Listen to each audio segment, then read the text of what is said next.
Today's topic, self-destruction. It really ain't the rap audience is fucking. It's one of two suckers, ignorant brothers, trying to rob and steal from one another. You get caught in the mid. So to crush that stereotype is what we did. We got ourselves together so that you can unite and fight for what's right. Not negative cause. The way we live is positive. We don't kill our relatives. Pop, when it's shot, who's the blame? Headline, front page, rap's the name. MC's right here to stick to my line. Black on black crime was way before our time. Black with a knife, that's fight. Try to die. Check that's when he left his very last breath. Was I slept, so watch his step. Back in the 50s, our brothers in the 50s. What up? Salute. Yo. Now tuned in to PBN Network, positive beats, negative. It's your boy Q Life Street, God turned positive. Grind time, no demon time. We washing up negativity, man. You know what I'm saying? Salute to the whole PBN Network, man. I got my brother Lotto with me, man. Mo Knowledge is gonna be a little bit late today. You know, he's out in the field right now, you know, pushing some things and getting to them streets right now. He not who's there. Yeah, he's there, man. He's there. So shout out to my brother Mo Knowledge. Shout out to the whole PBN Network. We got Lotto in the building. Shout out to Tanya. She should be up later on. And shout out to Chito. You know what I'm saying? They all part of PBN Network right now. You know what I'm saying? And we here, man. Y'all know what it is, man. Grind time, no demon time, man. Pull up, man. Tell a friend to tell a friend, man. Tell a friend to tell a friend. What's good, though? What's going on with you, Brody? Chilling. How's everything? How was your weekend? Man, it was great, man. It was great. You know, just staying positive, keeping my mind focused, you know, and getting to, you know, teaching what we got to teach, basically, you know, and practicing what I preach. You feel me? So that's the main thing right there, because a lot of people don't understand how hard it is to maintain this type of flow, this type of wave in real life. You know, real life is really hard, because when you got so much negative energy that comes to you, or negative energy that's just polluting the area right now, that it's just crazy. You know what I'm saying? So yeah, that's funny that you said that, because I just you know I'm working on an album called Blackball, and it's all about, you know, controversial stuff. And I just wrote they trying to trick me into prison. Like, right. I wrote a song like that, like all the negative stuff that come at you, all the stuff we got to dodge. You know what I mean? Right. That's crazy. All right. So yeah, you know. So yeah, man. You know, salute to everybody that supports the PBN Network and you know what we do. And I see you at home base right now. Oh yeah. Last week. Oh, I was over. Last 2 weeks. Last 2 weeks, baby. Oh yeah. You know, it's all good. You know, today's topic. We got a couple of topics. I got so many things that were sent to me. I got so many things that were sent to me, man. And you know, I can't talk about everything as fast as I want to, but lately I don't know if you see, I just put up 2 videos back to back, you know. Yeah. Going on last night, Mo Knowledge sent me the video of the elderly ladies. We're gonna talk about that next. I really want to wait till Mo Knowledge to talk about that one. Yeah. But this Tanya sent a video too. You wanted to talk about the cops that was beating the guy on the ground? No, not that. I got okay. The main 2 topics today is the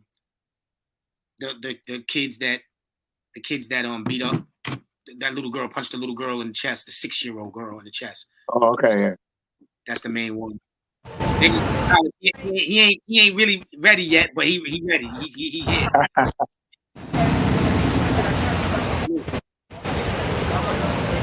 He outside. You see him? He outside. He's doing that field work, y'all. See, I'm not here. He's here. PBN Network is here. Yeah. Listen, man, I ain't filming. I'm actually campaigning for these letters, man, and yours.org. We out here in the field and we walking and we embracing and campaigning with the people, campaigning Facts. with the youth. Facts. You know what I'm saying? You know, I did something a little bit bad today, and I actually talked about it. Say, yo, you can't deal with toxic positivity, and I actually did that.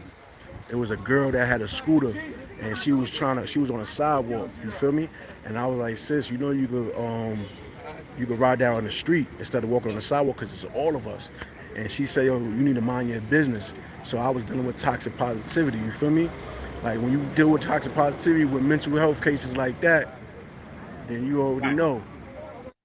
So I made a mistake. Feel me?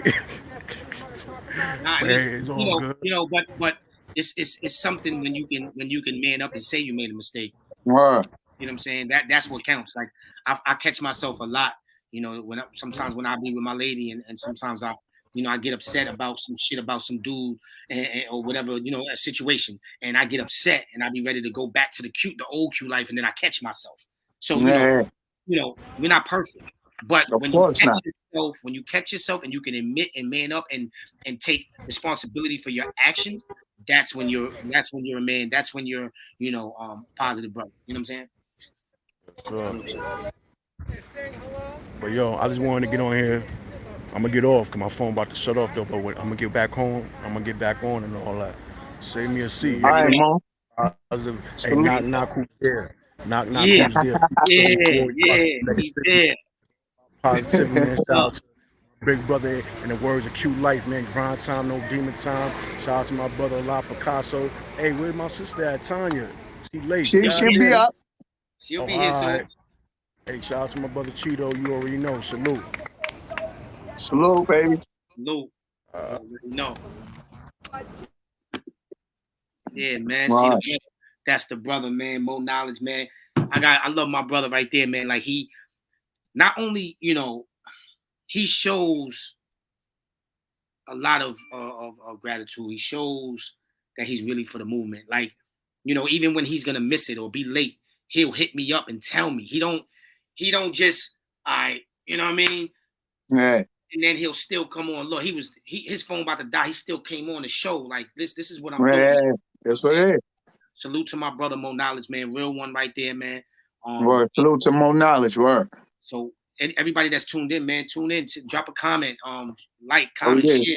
Let me Let's share the link. That's what I meant to do. let's share the link. Let's get into the topic of discussion, which is the main thing, you know,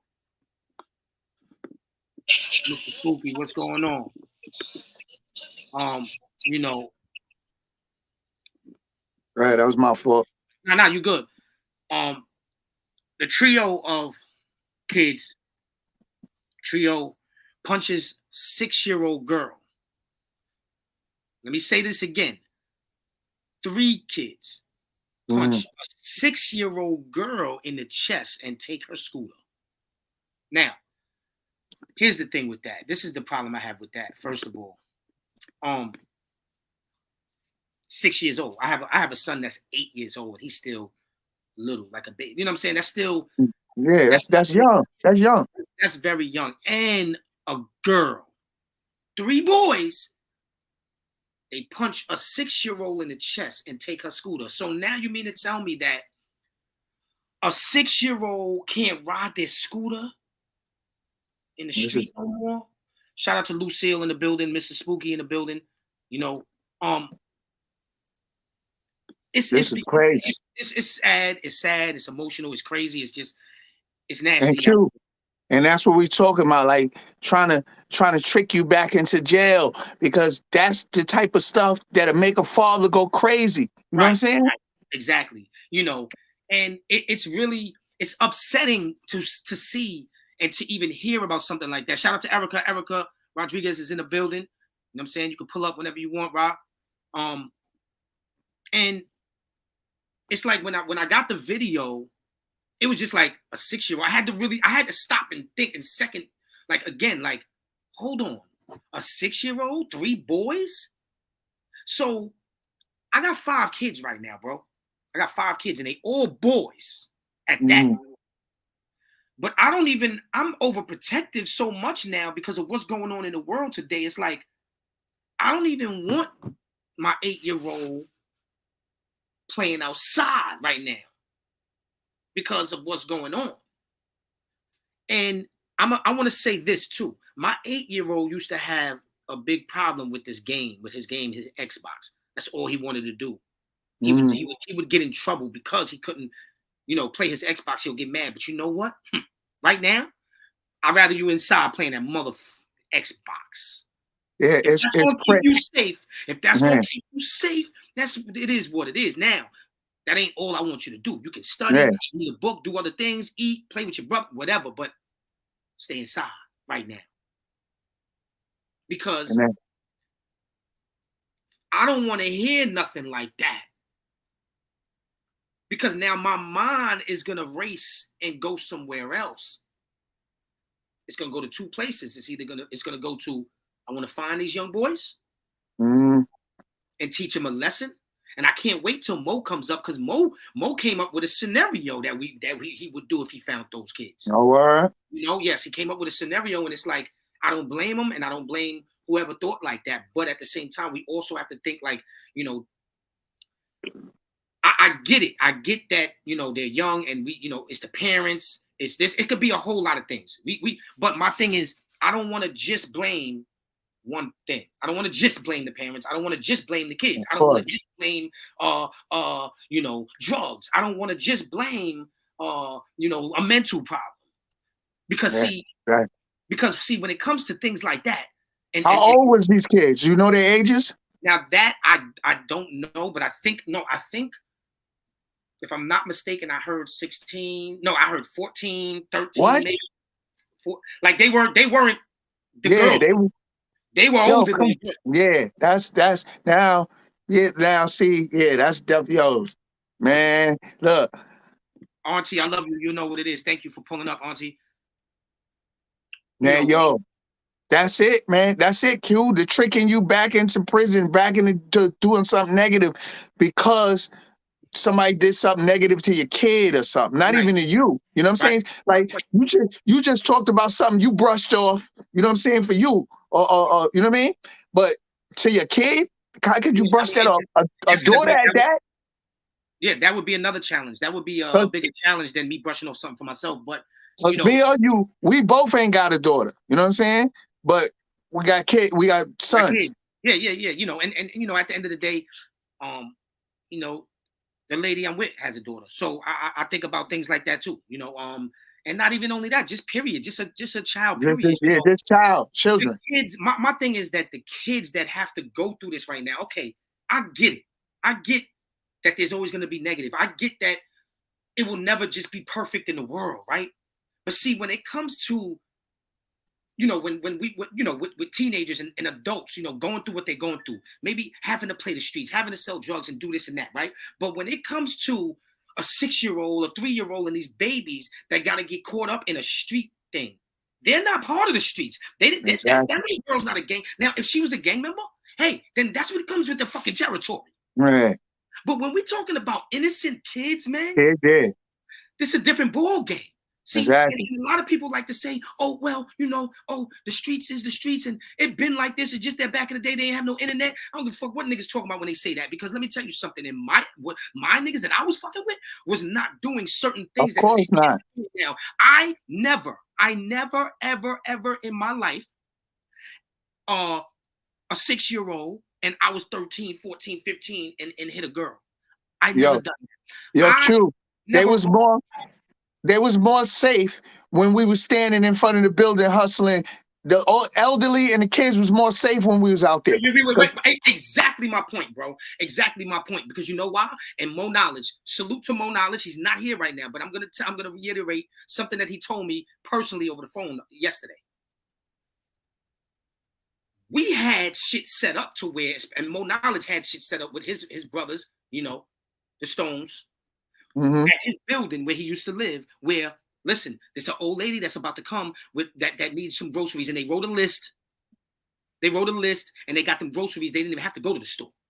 Or if an old lady was coming up the stairs and had to go up the stairs with her groceries, we helped her. We didn't rob her. We didn't beat on her. So when people say y'all did the same shit when y'all was younger, that's a lie. Not me. So I don't want to hear that because I didn't do that. So when a motherfucker come to me and tell me you did the same shit, you're wrong. I did not do that. I might have been a street dude, but I was one of the good-hearted street dudes. I was one of them dudes that when it came to kids or my elders, I respected them. And that's the thing that these young boys don't have now is respect. Exactly. Now, not to just blame them. Where the parent? Who's teaching them? Who's guiding these kids? Not even only just them, but even the higher people, they say like this because I heard that this is something that's the other topic. I don't want to get into that one yet till more knowledge. All right, let's read some of these comments real quick. Mr. Spooky said crazy. Erica said beyond sad. Lack of respect. They were lack of respect. They were still kids too. There goes Tanya. Tanya, pull up whenever you're ready. We never did well. My generation never did the things that these young people are doing to each other and everybody else. That's a fact, Mr. Spooky. Like, that's what I'm trying to, that's my point, because sometimes I'll put up a video on Instagram and a lot of people are, they'll comment and then there'll be that one person that'll come and say, well, you was a street nigga. You had to go through that. No, I didn't. I was from a different cloth. Yeah, none of my dudes that I was around not doing what these kids are doing. Listen, you couldn't do that. We didn't respect that back then. So you couldn't do that. Yeah. You would be listen, we didn't respect snitches, we didn't respect pedophiles, we didn't respect people who hurt women or children. Right. A matter of fact, our OGs would be in our ass for that. Pause. Of course. Like what? You doing what? Hold up. Nah. Get the fuck over here. What you doing? Like I said, I told y'all the story about the time when I went to the trap house and took the gun and popped it off the roof. I didn't put it to my head and play over. That's another topic I can talk about with this video I posted with that little girl playing around and almost killed herself. But when we I've seen that. It was either for drama or we was going to shoot or you know what I'm saying? I'm testing that shit out, boom, but I'm shooting. Yeah. So we gotta bring back, and it's so hard now, and I understand why, because the generation after generation, after like the generation right before me, that's it. It's over after that, because after that, it's like the kids were just having kids. So what do you expect? They're not getting taught right. These parents are young and dumb themselves. So if they're not getting taught right and they're not following a manual and they're not giving them that manual that knowledge talks about, then how they don't know no better. But what I told Mo was, don't just let these kids loose like they don't know no better. They know, of course, that what they was doing was wrong. They know, of course, that they were wrong for punching that girl in the chest and taking her bike. They just did it still. They just wanted what they wanted. Right. At the time. Their OG is a youngin'. They self. You know what I'm saying? So if their OG is young, that's what they're allowing. But this is all by design, man. This was all predicted by a lot of people that I used to watch on the internet. One person was Professor Griff from Public Enemy. You know what I'm saying? He predicted this like years ago. Like the whole thing, the rap would be weaponized and how the kids would be acting and stuff like that. The gay and all that stuff. He predicted this shit like 20 years ago. You know what I mean? Right. And we know by design that breaking the home up by not having the male in the house and to give the women more money when the male's not in the house with food stamps and all that, and give them housing and all that easier for not having the male around. We know that part. We know that. Right. But all of this is by design. This is why the family is not together. Now we got to come up with a solution to get it back together. You know what I'm saying? Because this can't keep happening. You know what I'm saying? Right. Oh man, it's just, the point is, when does it stop? It's not about, everybody wants to argue about, well, it happened back in the days and your hood did this and this. It's not about that no more. It's not about when it started. It's I don't remember no stories like that. That's what I'm trying to say. These stories, I don't remember. This is new shit. This is new shit that they're doing now, like making it okay to be like this. But my thing is, even if, let's just say it was happening, because remember, we didn't have internet, so there's millions of things was going on in the world, though. True. Somebody would have said something and did something. It was word of mouth. The word of mouth back there travels so quick. Q, you know that. Right. But I'm just giving them the benefit of the doubt. I'm just saying, let's say those things were going on in certain neighborhoods, right? Mm-hmm. That doesn't mean that it's not time to stop. So it's like the people that say that to me, it's like, don't talk about that because they did it back in the day. So because it happened back in the day means that it shouldn't stop? No, that's not the point. The point here is to change the narrative. And that's what PBN Network is about. So if you're on the other side and you don't care about that, then that's what you're doing. But don't come to me and tell me, well, y'all used to, this used to happen. I don't care if that used to happen before. This is what's happening now with my movement that I got going on and what I'm trying to do. You understand what I'm saying? It's time for a change. Of course. Like, come on, bro. Niggas got kids. Niggas got responsibilities. We grown now, man. We ain't got time to keep running back and forth to jail. Listen, them same kids that did that to that little girl, would they want somebody to do that to their little sister? That's what I'm saying. But I just really want to wait till Mo Knowledge comes up and he can tell y'all what he wants to do with them kids if he found them kids. You know what I'm saying? And I agree with him. So was that quarter, was anybody caught? Was anybody identified out of them kids? So far, no. But they should be getting, because they're in broad. You can see as you can see just the picture of the thumbnail that I got. They got on, one of them got on bright blue shorts. They look, you can see them. Somebody in the hood that, like, if me and you was from their hood, if they from the projects, we know who it was. Yeah, we definitely know who they was. You understand? And that's what I'm saying, Q. Back in our days, it would be hood penalty, street reparations. You know what I'm saying? Exactly. Repercussions. Oh yes, it would. See, right? That's the difference. That's right. It would be, yo, come here. I just saw you on the fucking news. That was you.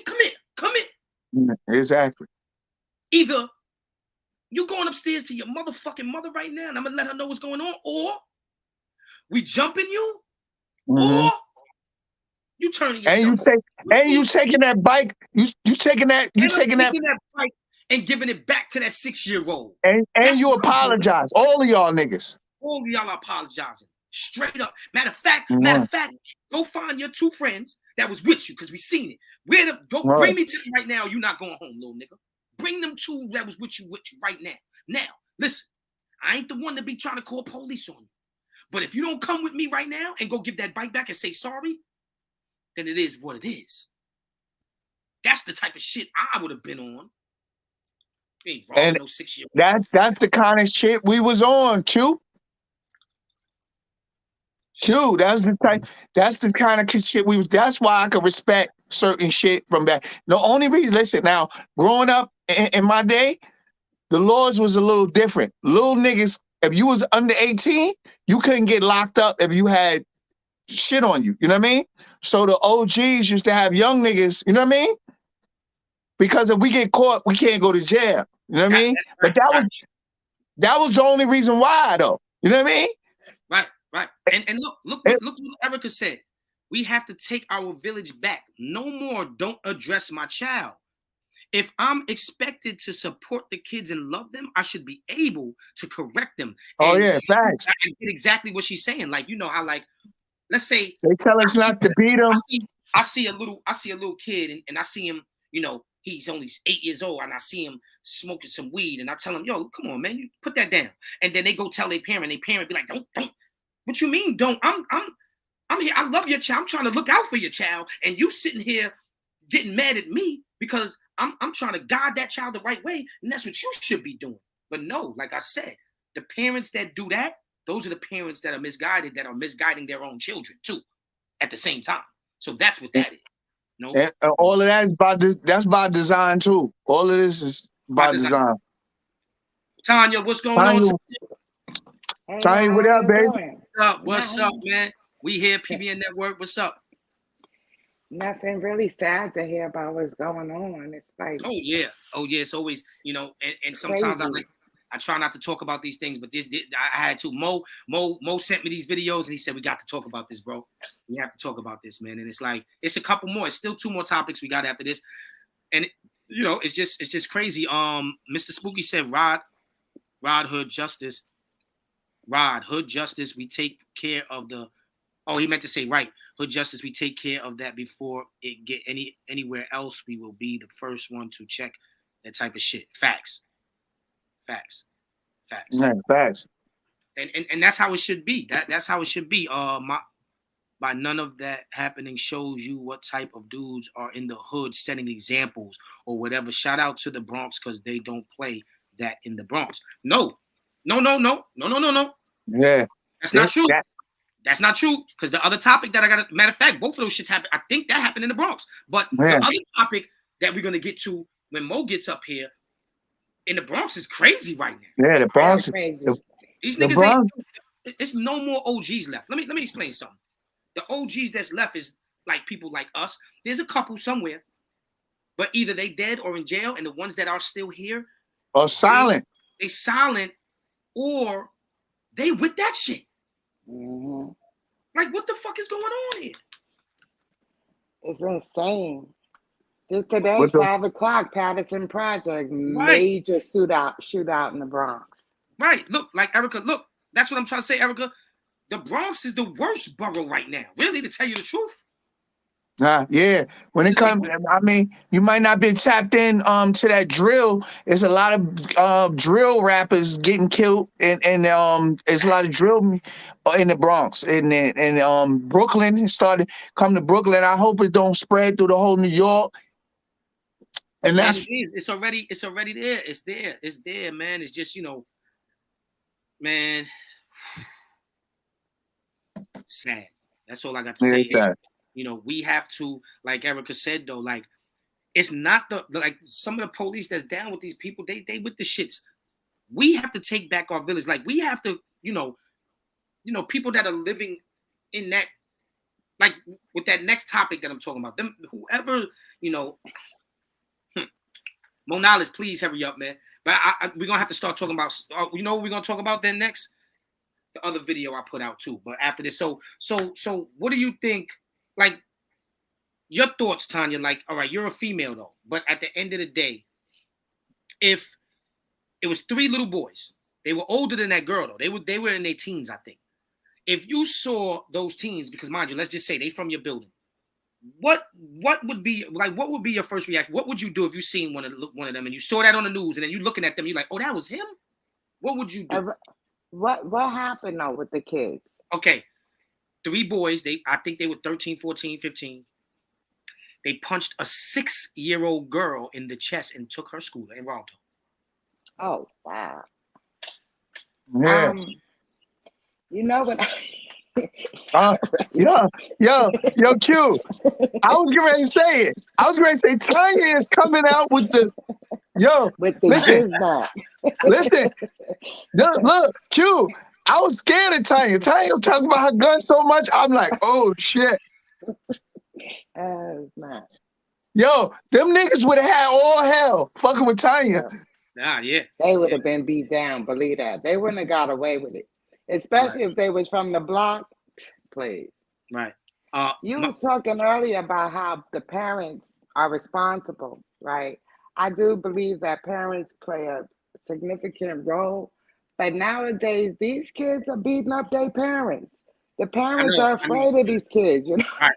They're killing them, so it's like a war zone. My aunt Lucille said, I am the oldest in here, and if you were to do something at someone's house, they would whoop your behind. And then when you got home, you would get a behind whipping when you get home. Right? Yeah, that's old school. That's old school. Look, that's the era I'm from. Look, right. Auntie, I might be in the age range of that, all right? Because that's what was going on. You know what I'm saying? Facts. Salute to my cousin J1, Jay Murchison in the building. He said, unfortunately, it's all over New York City. He's right. It is. It's not just, it's not just in Brooklyn. It's not just in the Bronx. The Bronx is the most right now, but it's in Queens. It's all over, and, like me and my cousin come from one of the hardest parts of Queens, Left Rack, Corona, Jamaica, that it's happening, all that. It's happening. And, we like we said, though, we have to take over our, take back our village, meaning, if we're in the neighborhoods and we are allowing this to go down, we're to blame too. We're to blame for that. Of course. How do we take it back? By coming, first of all, by coming together and uniting first. That's the main thing. If you can't come together and do anything together, then it's not going to work. So it starts at home, coming together at home. Like, okay, you and if your husband, if your wife, if your cousin, whoever lives in your household, if they're not woke and they're not understanding that this is the day and time where we have to be together, then that's not even going to work anyway. But other than that, the people in the community have to come together. You find out who's against all of this first. That's the first thing. Who's against all of that? And y'all come together and y'all come up with a manual. Now, this doesn't mean that we go to all the youngins and say, yo, what the fuck y'all doing? You can't come at them like that. They might shoot you. Yeah. So that's not what she means. We have to come together and basically patrol. Like, okay, so if we're standing outside, we go to the store. Let's say it's us three. We all grown and we're not with that shit, right? We go to the store. We see, and we saw that. We saw these young kids hitting a 6-year-old. Now, of course, I understand, like, if everybody's not going to put their life on the line. Like, if them kids had guns, you might not have done that. But instead of recording, at least you probably would have called police. You would have did something, though. You know what I'm saying? So it's either that or it's... Now, we would have...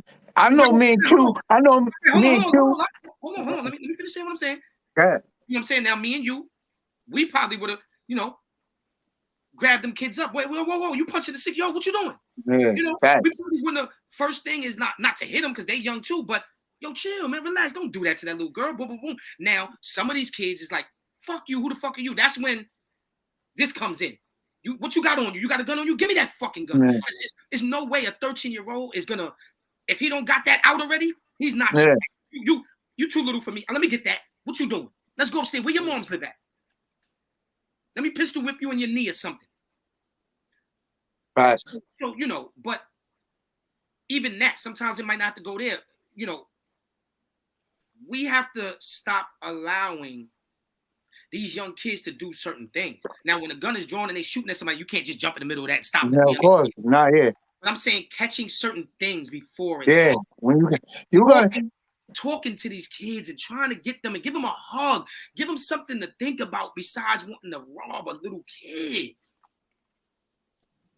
Yeah, because just because the kid had a nice scooter that they wanted and they couldn't get. Right, but they really, you know what I learned? There was somebody. It was just a scooter, yo. Right. They not even thinking about, you know what I mean? But they should have been thinking, yo, that's a baby. You know what I mean? Nowadays, you can't let a 6-year-old outside by themselves. Right. Now, not only that, okay, see what Erica said. These children are left to fend for themselves. Parents are products of the fatherless homes and toxic, bitter mothers. Right. But on the other hand, too, I know I done seen a lot of that shit. And I done went up inside cribs, and some of these motherfuckers really got parents, too. Listen, hold up. Yo, Q, can I touch on that real quick? Because that's what I wanted to make the point. A lot of these kids got both parents. Yo, a lot of people that I know that went to jail had both parents. A lot. Facts. And they was the worst, and they had good parents, but they was the worst motherfuckers. Right. It go both ways. Don't talk about that. It's never just one-sided. It's never one-sided. Like what she said is true. It's a lot of that too. But I know a lot of people that like this dude from our hood. I'm not gonna say no names or nothing like that. I ain't gonna say no names either. Look, his parents had money. When I tell you they was to us back then, they were like millionaires or whatever. Good, they were living real good. And they had a big house, nice house. They didn't live in the projects and them, right? and they gave him anything. When I tell you they gave him anything he wanted, like he had all the new Jordan, all the new sneakers, all the clothes. He had motorcycles, all of that, right? Still wanted to sell drugs. So sometimes these kids have parents that try to guide them the right way too, and all of that, and good like church parents. A lot of them don't. Now there's a lot of church parents out there, but the kids is just bad. Yeah, fact. So that's why I say the parents are to blame, but I don't want to just blame the parents. It's like the girl. It's like the girl that slept around. They forced her to go to church, and she slept around on the side because she was, you know what I mean. Another thing is we've really gotten away from those old-fashioned values of how it was back in the day. Like kids are to be seen, not heard. You got the kids, they doing whatever they wanted to. And the parents they're just not being as responsible as they should be. Not all of them, but the majority of them. Right. And because, like I said, it's babies having babies. So these parents now, when I look at the parents now, they're fucking 22, 20, 30, they're young. And they're still trying to be street, or they're still trying to hit the clubs up. They're still trying to do this, so they don't even have time to watch and guide their child from a young age. So what you think, like Tupac, he had wrote something out before, like a solution, what we should do. Like I think that should be, and it's more like rules. If you see somebody doing this and this and that, like, yo, you gotta, like Tupac was bringing that to Congress and stuff like that. And that's the kind of stuff he was doing behind the scenes. Like, I think we should still have them rules written and apply them rules in the hood and have our own shit. You know what I mean? Right. You know, but like we said, man, we got to come together and, you know, like decisions, like she said, also is that's why the village has to step in. So all the elderly people that are on this level that we're on, they got to step in and do it together. You know, like you seen, Mo Knowledge is out there. My song, they all went to that same block where that lady. Oh yeah. So we're gonna talk about that. But you know, and that's what she means. You know, they gotta step in now. We can't wait for the police to handle it, because the police want to come and kill us too. You know what I'm saying? So that's a fact. Yeah, they don't care what's going on. We still fighting that system, so we can't. They want us to be killing each other out there. So. Not all of them. Just like I said, it's two sides to everything. There's some police out there that really do care. You know what I'm saying? But most of them right now in this day of time, they don't care what's going on. They want this to happen so that they don't have. It's a force within the force. So you can have good cops, and then you got the power to put these kind of cops in and cause chaos. Like Professor Griff said. He said even at a rap event, if it wasn't nothing happening, they would cause something to happen. They'll bust in the air. You know what I mean? They'll make some excitement. So you could go to a rap concert and there's nothing happening. But at the end, if nothing happened, yo, you got to cause something. Bam, boom. You know what I mean? Oh, somebody shot this. So this is what I'm saying. It's against us, man. Everything. Right. I want to move on now to the next subject. Next topic. I just put a video out on Instagram. Whoever didn't see it yet, I need y'all to go to Instagram and go like, comment, share it. This little girl, she had to be about anywhere from the age 11 to 15. She had a gun. She was playing with a gun, and she cocked it back and then put it to her head. Mind you, there was another little girl there that was probably 3 years old running around, right? She put the gun to her head just like this. I don't mean to mark myself, but and boom. I thought she died. It went boom, and you see her head and you see her drop to the floor, right? She gets back up and I'm like, oh shit, what the fuck? How'd she? No, like when I first saw the video, I was like, oh shit. But you see her hair puff up when she did it. And she had like a scar too, right? I think she grazed herself, maybe. She felt her head. She was like, oh, shit. She was so scared. Now, this type of act. First of all, she was she was trying to impress motherfuckers on the live. Internet. Online. So this is what I mean by when I say that the internet is the mark of the beast. The internet right now is the killer. It's a silent killer. And people don't even understand that, you know, people want to get on live to show off certain things. And what that little girl didn't know is that a gun is not a game. It's not something to play with. It's not. She almost took her own life. And I had about 2 people that laughed and put a laughing emoji, you know, and I was like, nah, it's not funny. See, people that think that's funny, this is the reason why certain things is accepted in life. Because you think something like that is funny, something is wrong with it. Nah, I ain't laugh at that. I thought that when I first saw that, I thought the same thing you thought, Q. But at the same time, when I saw she was good, I'm like, like what's wrong with you? Yeah, like people see the internet is bugged. Like, see the videos you do, dancing, having fun, and when we playing around making our videos, like that's all good and dandy. We ain't hurting nobody. We ain't hurting ourselves. We ain't putting negative energy out. But everybody's just doing anything to go viral. She almost killed herself. She wouldn't have been viral. She wouldn't have been here to see her viralness. Look, to see her viralness. Where did she even get the gun from? Yeah, no, but Tanya, this is the thing. Some people live, and everybody ain't from New York and all that. The gun laws is different. Kids snoop around their parents' stuff and they find stuff. Believe me, when the parents is gone, they know how to pick the parents' room door, and then she could have grabbed no matter where she got it from. That's where she probably got it from. Her parents or her brother, older brother, and was playing with it just to show I'm gangster. And they need to be held accountable. Who? Whoever gun that belonged to. Right. But you're right in some sense, but some sense, Tanya, what if you got a person that was responsible and she found the key to the lock and this and that when they did all they could do and didn't think she knew where it was at? Like I'm saying, these kids are sneaky. You know what I mean?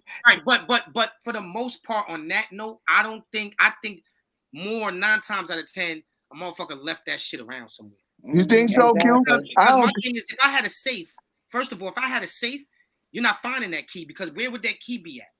On your keychain. Or hidden somewhere where you can't find it. But I understand what you're saying, but at the end of the day, I doubt. Maybe you might listen. Now don't take offense to this, Tanya, but sometimes women are not good with their if it was her mother's gun, women are not good with their shit. They lose their shit all the time.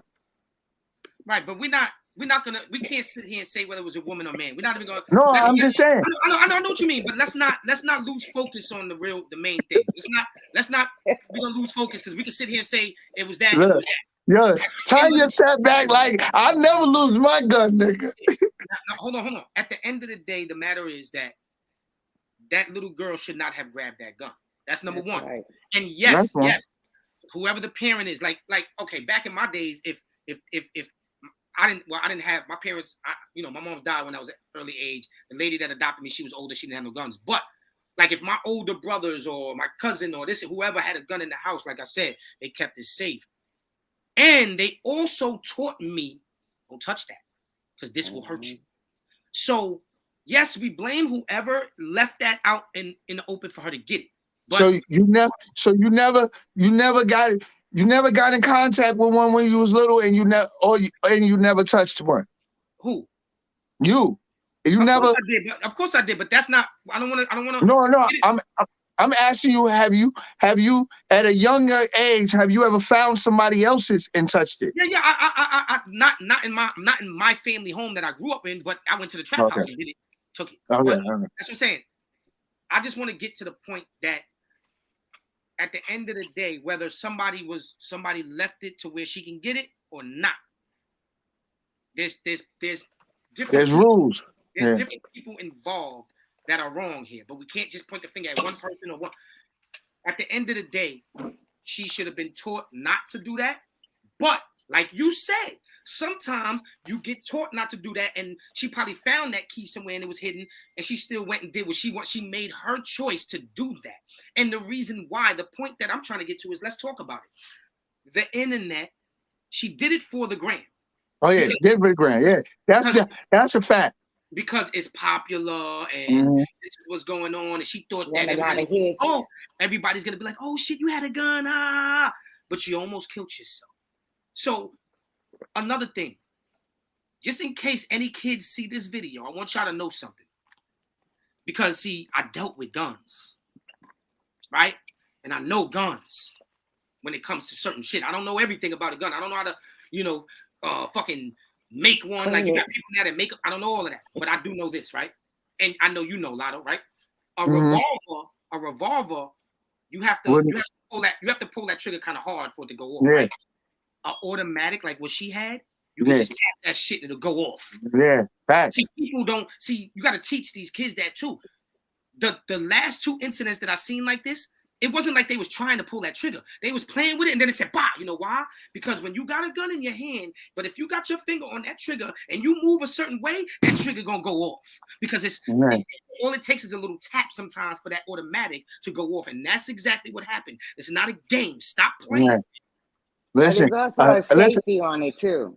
No, but listen. She knew what she was doing. The safety should have been on. The safety should have been on it.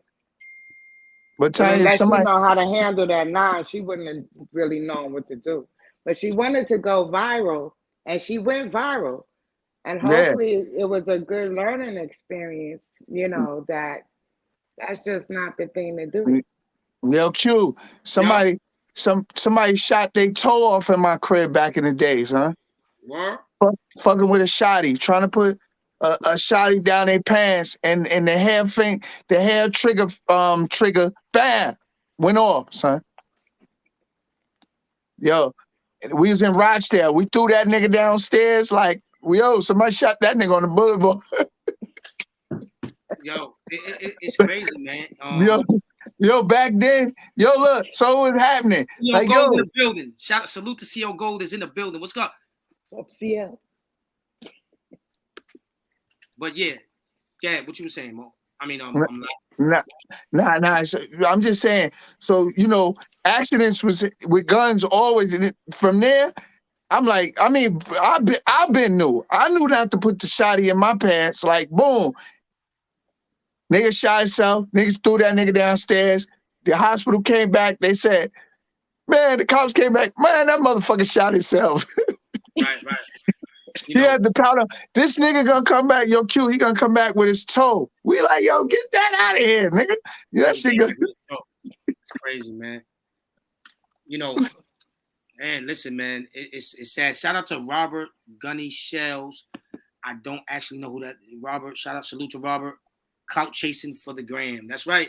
Clout chasing. That's one of the main things. Robert said she was clueless. She didn't even know how to hold. I have a quick question while we're on this topic, right? What's going on, Tanya? Give it to us, Tanya. What's up? Yeah, what's up, Tanya? With kids handling guns, because my granddaughter, she shoots. She go to the range. And how old is she? She's 16. Yeah, but that's... Is that too young? No. That's actually... that's actually too old. If she's going to the range, but she's going for a purpose and a good purpose, and to learn how to use guns to protect herself from the enemies, that's a different story. I mean, if she's going to the range to find out how to shoot, and she's going outside and she's every day with the gun playing with it, then no, of course, then she should be. But she's still of that young state of mind. Then she don't need to have no gun. No, she don't need to have no gun if she's still in the young. Well, she don't have a gun, but we do take her to shoot and teach her how to handle a gun. It depends on what you're teaching her when you're teaching her how to shoot. What are you teaching her how to shoot for? What to do what? To know how to get your target and know how to handle a gun and not be afraid of it. And know all of the safety. Like you said, it depends on her mind frame. If I got a niece, and my niece is a hothead, then no, I'm not taking her. You know what I'm saying? But if I see that my niece just wants to learn because she's scared of what's going on and she want to protect herself, then yeah, it's okay. But not that she's scared. I think that is a good thing, because if you look at these white children, they know Yeah, how they to know how to handle. shoot. They know how to shoot. They know what to do with it. I mean, And look, and Tanya, that's also the reason. That's why they're getting taught that. Think about the yeah, reason. and that's also the reason why we got them doing the mass shootings. Yeah, Kiwana Williams in the right building. about that too. Yeah, because they teaching the wrong ones sometimes. They not looking at their psychic, but in other countries, yeah, they bring kids up in war. Right. So of course they're gonna teach them how to shoot, because that's all they know. These kids know. But out here, it's different. Right. Like you said, you gotta check. Time of war. Huh? I said we're in a time of war right Yeah, now. but we also gotta check the temperature on our kids, like he said, because some of them ain't ready for that. You're right. Yeah, but I think it's good if they ready for it. Like if she's not wilding and yeah. So I think it's a good thing if she not if you think it is, because I'm sure. I know kids as young as 8 years old know how to shoot. They out in the desert, Yeah. So Kiwana said that's not too young. Yeah, I mean, like I said, it's too young if her mind frame is still young, like, and she's a hothead, then yeah, you goddamn right, she's too young. You know what I'm saying? Yeah, because you don't want her to. And she listens to the manual, then it's not too young. You know what I'm saying? So it depends. It depends on the person. You know what I'm saying? Like every 16-year-old shouldn't be taught how to shoot a gun. You know what I'm saying? Yeah, and some adults shouldn't have guns too. Some adults shouldn't even have guns, right? Of course, yeah, they shouldn't have them. But generally thinking, and if it's not a hothead, then yeah, that's not too young, because we need to teach them now because of what's going on, But it's sad, man. Me back in my day, I didn't need a gun. I probably would have been serving time right now. Right. But now that I'm more mature and I've grown and I've learned how to not let things take me there, I'm ready. Because now it's all about protection. It's not about because I'm mad, I'm about to go pop off or something, So I told you, Tanya's a different breed, baby.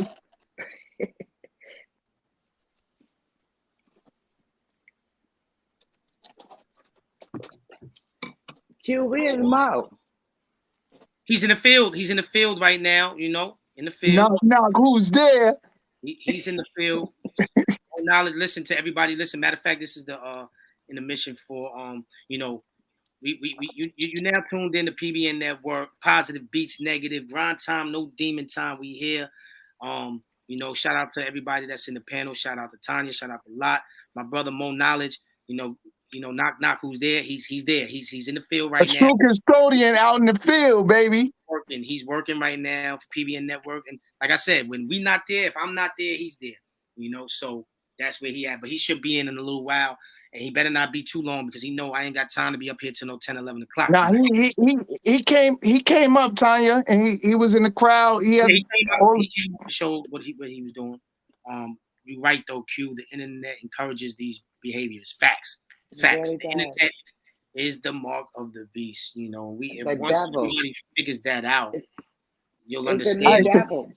So, yo, Q, let me ask you a question. When in the video era, Smack DVD, all them shit you was on, was you ever pulling out joints on there? Of course. Okay. I got a video I got a video where I was pulling out, but I didn't pull it out and pull it to my head. I didn't just shoot it off and shoot kids. See what I'm saying? Yeah, this is the difference. I knew what I was doing at that age. I was what? The Snack DVD era, I was 21, 22, 23 and all of that, 25. So I knew I knew these guns wasn't a game. I'm not pulling out a gun and having it off the safety and just playing around with it. You know what I'm saying? I've always been afraid of them. And my thing was, it wasn't like we was shooting a video and we brought the guns out. We had guns on us and we was gonna shoot a video, and that's just what it was. You know what I'm saying? and we'll pull it out for the video, but we wasn't pulling it out, pointing at our heads, playing with it. None of that. Shooting the dude. Hold on. Shooting the dude all the way down the block and then hitting the innocent kid. You understand what I'm saying? That's not what we was about. So that's the difference of what I mean. Yes, I had guns and played with guns, not played with them like that. So that's the difference, though. And that's the thing that people fail to realize. There was a difference between now and then. Yeah. I heard they get ready to come after Young Dirk. That's what academics is saying. Young Dirk? Who the hell is Young Dirk? I mean, Lil Durk, sorry. Oh, word? I don't really, like, when I hear it and people send me videos is how I know, but I don't pay attention to the celebrity gossip like that. I don't, because at the end of the day, that's another thing I wanted to explain. I know some people want to know why we don't talk about celebrity gossip. Why? Because these celebrities don't care about you. Now, the only time I talk about it is if it's a topic like the other day when I was talking about how, you know, a celebrity gets shot and killed and everybody praises it, but then when a innocent, everybody get killed, I've seen your shit. And nobody knows, nobody's going crazy about that. In and out news. So, you know, but I mean, and here and there, we might talk some celebrity shit, you know, if I feel like it's worth it. But, you know, I don't want to talk about that because they don't care about us. No, that's a fact. Why you say they don't care about us? No, I just listen. Before Q called me, I seen it on TV. I was watching it actually when you called me. That's why. So it was like kind of fresh on my mind. And they said they was gonna start. There's a lot of other rappers that was gonna be Rico. So that's just popped up. You know what I mean? On the news I was watching. So That's why I asked. That's all. No. I get that. Mm-hmm. But you said, Tanya, ask that. What you said again? I said, why you say celebrities don't care about us? Why you think I said that? Dude, what name one celebrity that you follow? Wait, watch this. Name one celebrity that you follow, right? That you like their videos, that you repost their shit, and they repost your shit for you, and they follow back and like you. Name one. Exactly my point. They can't even do that. So that's why. Name one celebrity that you know is if you go to their show and you pay $150 to go see them, and you say, oh, I wanna take a picture with you, and sometimes you might not even get that. Just name some that really care that you talk about them, but ain't none of them giving you no money, but everybody want to sit here and talk about them just so they can get their views up. Mm-hmm. That's not what I care about. I couldn't agree with you more, for real. You know, I really couldn't. I think the celebrities are full of shit. I only learned very few. There's a few but not few, many of them. Because with all the money they have and all the flossing they doing and all the videos and the yachts, and from the hoods that they come from. These hoods we sitting here talking about right now, that's in need of major help. Just twos and fews of their money, which is a tax write-off, can make a major difference. And the fact that they do nothing. But you know why they don't do that, right? Because if they do, they will be blackballed out their industry. They will be, listen, it's consequences to your actions for helping your people. They put certain people. Look, that's what my album is about. I got an album called Blackball. It's saying all that. About that more because I need to know more about that. So who's blackballing? No, that's not what we ain't gonna get into that right now. Not here. We're gonna get here though, Nato. All right. Y'all gotta. That gotta be. We gonna. And there's a reason why I'm saying that, but you know, we're gonna get to it. But now I already know Q. Not right now. Just not right now. We gotta. You know. But yeah, he. I know what he's talking about, and that you know. But it's certain ways to get around that. You know what I mean? But like I was gonna say that there are very few celebrities that I know personally. You know, because like I said, I've been around a lot of celebrities and interacted and built friendships with some. You know, because I was in the Smack DVD, and there's some that really do care, but they just they have to know you. They got to get to know you. You know what I'm saying? And shit like that. I know some celebrities that. You know, they'll talk like even Lot. Lot knows a lot of people that I know. they be around. You have to build a Listen, relationship. Their listen. thing is you have to build a relationship with them first because they don't trust. Exactly. I'm not gonna say all, but most celebrities right now, especially the high ones, they don't give a fuck. They into some other shit right now. You know what I'm saying? But So it's not only Listen, celebrities that let me have say trust this, Tanya. issues, it's us as people. We need to be having those same trust issues, Nah, but Tanya, even though look. we're not on that status. right. But Tanya, behind the scenes, listen, I've been pushing PBN Network. I've been talking to a couple of people that I fucks with, and listen, huh? No, go ahead. No, I'm sorry. I'm just saying, no, some celebrity motherfuckers. So I'm trying to push the issue, bring them on, talk about topics and all. Listen, when they see I'm consistent now with this, with Q and Mo and you, and now they starting to see. Sometimes people are tuned in and they silent. Trust me. Right. Mm-hmm. They peeking and not speaking. Listen, that's how I gotta be. No, but that's look, how it is. That's how they do. They're gonna do that first. They gotta fill you out first, man. yeah, exactly. That's just how that is, man. That's how that goes. And as far as PBN Network, listen, this like Tanya, we talked on the phone. You said you got into this because it was positive, and the same reason why I got into it. It's no trolling. It's no what you call it, just doing anything to pop. It's gonna pop naturally because it's on some positive stuff. But not only that, I always take something away. It's like I'm learning as we I hear, meant to show you. like about Yo, foods Q. and fluoride causing cancer. Look, no Oh, fluoride. he got some toothpaste. Yes, sir. Let's go. Hey, you're listening. Hey, listen. Finally, somebody listen to Q Life. No, I was just talking about the toothpaste when he pulled it up. That's was one of the many things that I've learned. And, listen, yo, Q. I was in the store like, hey, I don't want no fluoride in my shit. So which one is that? I've been sharing that too with my friends because many people don't even know that Yo, fluoride causes cancer. I did. Listen, that might be something simple, but like you say, you start thinking different. You know what I mean? Which one is that? Let me see. Which one is that you got? This is they had a whole bunch of them, but it's Let me see. Not like it's. Oh, that's one of them. I had that one, but I'm gonna tell you the best one is the other one. I'm gonna show you, but that's a good one too. Yeah, see, it was a few to choose from, huh? What was the price on that? Because I pay like almost $5 or two. They probably like $5, $6 or something like that. About the same price. No, right. It's like the same price of Colgate. Almost, listen, maybe $1 more, maybe, you know what I'm saying? Like, yeah, listen, I was willing to pay whatever. If it was $10, I'd have paid it. Right.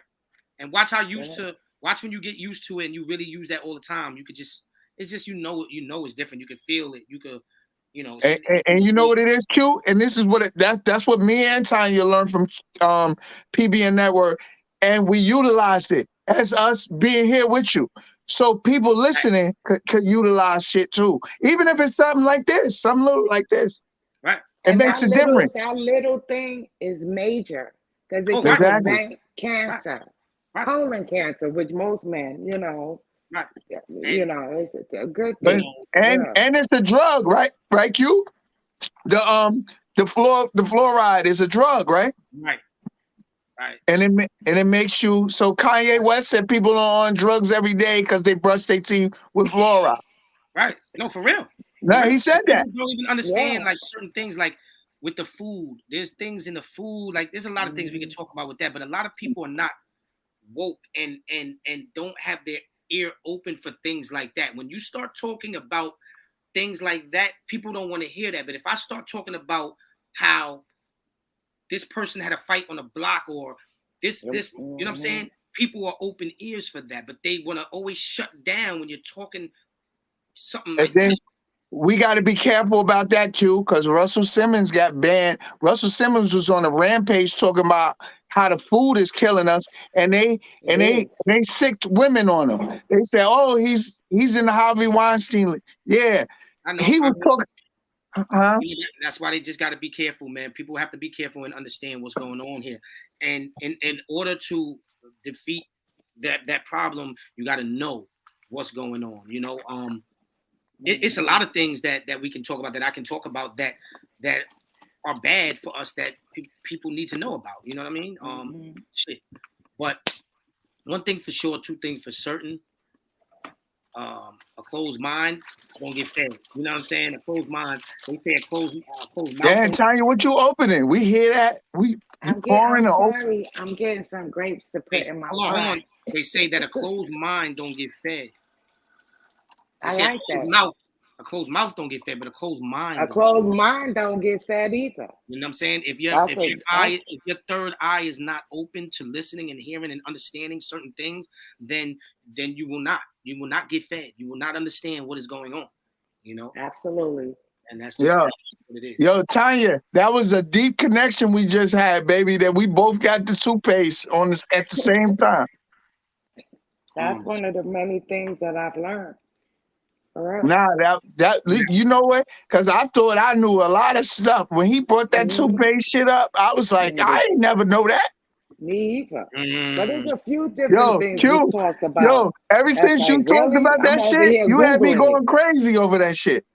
So I was in the store, like, I forgot to tell you, I had bought it a couple of segments ago.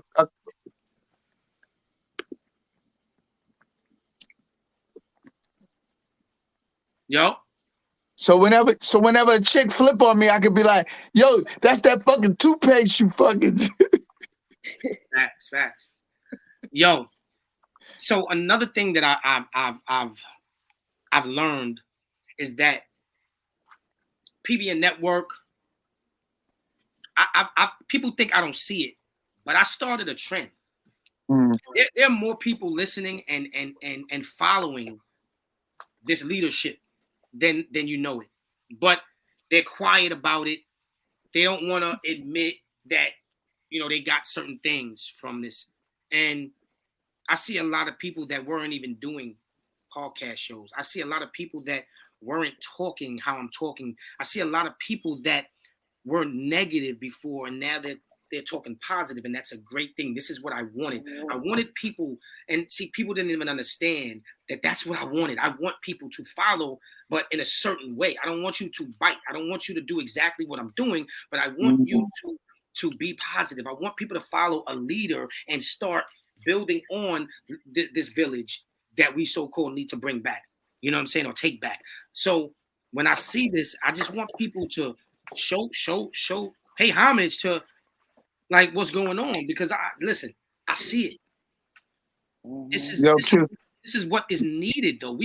This is what I wanted. I want people to follow this. We want more people to be positive, to learn things. We want people to teach what we're teaching. Yo, Q, you've been an inspiration for a long time. You know what I'm saying? I watched you on the DVD era. You know what I'm saying? And you've been doing your thing. You and Shay Davis. You know what I'm saying?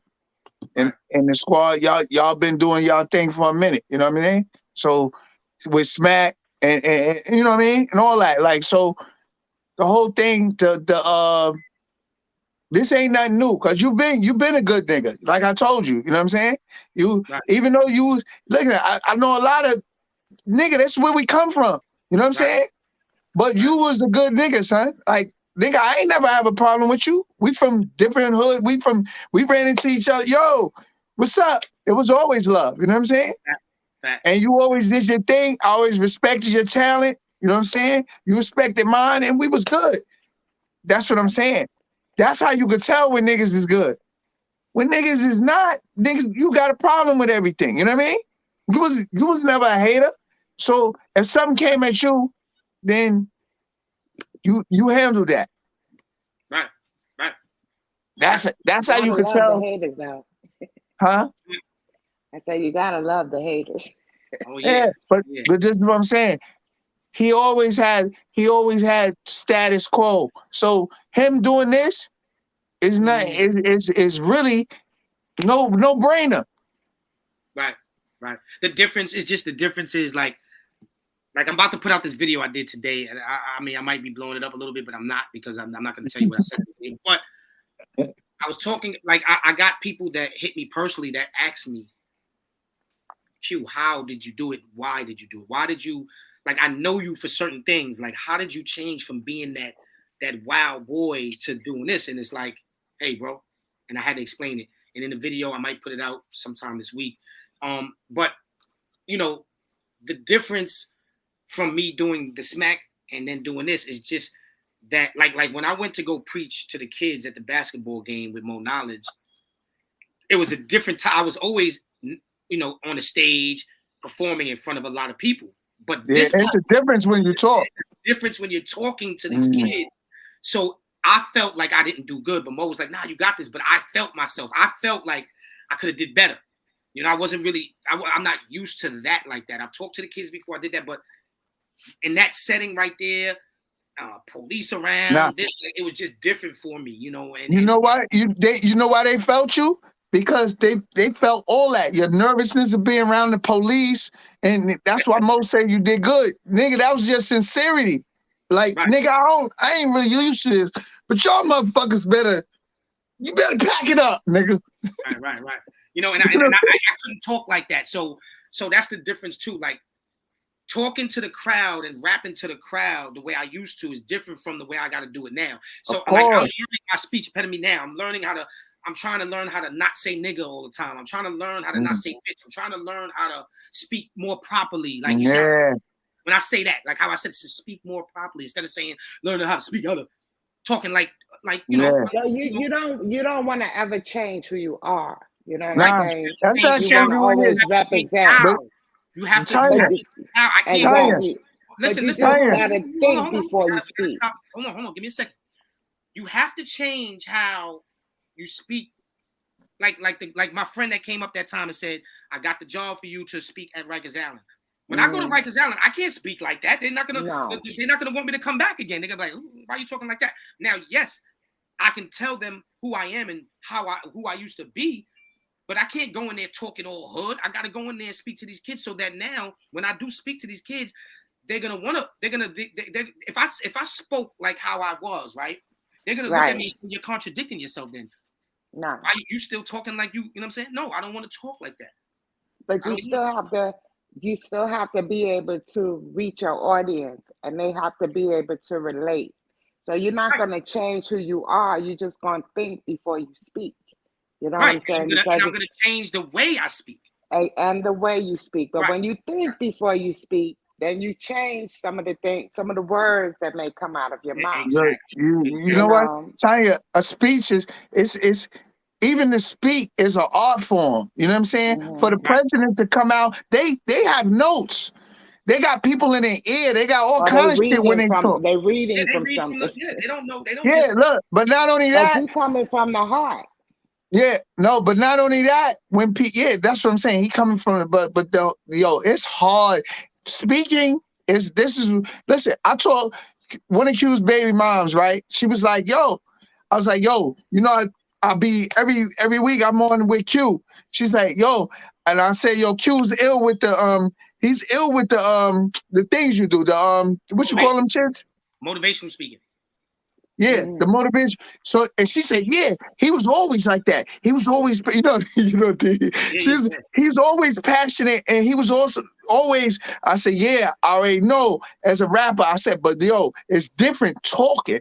Like me and her had a conversation. She was like, he was always like that. He always woke up with ideas and I'm gonna do this. She broke it down, son. So I was like, I said, I see it because I don't have that in me. Like, you know what I mean? Listen, I'm an all around talented nigga. But when I ain't got something and somebody else got it, I ain't got no problem with giving somebody props. You know what I mean? Yeah. I mean, like Tanya said, I think it's a gift that I always had. But like I said, then I was doing it like this. I was on. Hey, yo, word of my mother, Q Life Smack DVD. You know what I'm saying? Y'all niggas front, I'm gonna punch you in your face. But look, check this out. The next Smack DVD, catch that on this and that. Now it's what's going on, y'all. It's positive beats negative. We here to bring positive vibes to the neighborhood. Like, it's just a little switch up. It's a switch up, you know, and you gotta know when to turn it on and when to turn it off. You know, I just and the good thing about it is you can speak from a negative place to a positive place. You know what I'm saying? Right. And really be able to share your experiences and help show, you know, how you were able to make change. Right. You know, how you were able to break the chains. Right. To make a difference. Shout out to Superstar Didi too, man.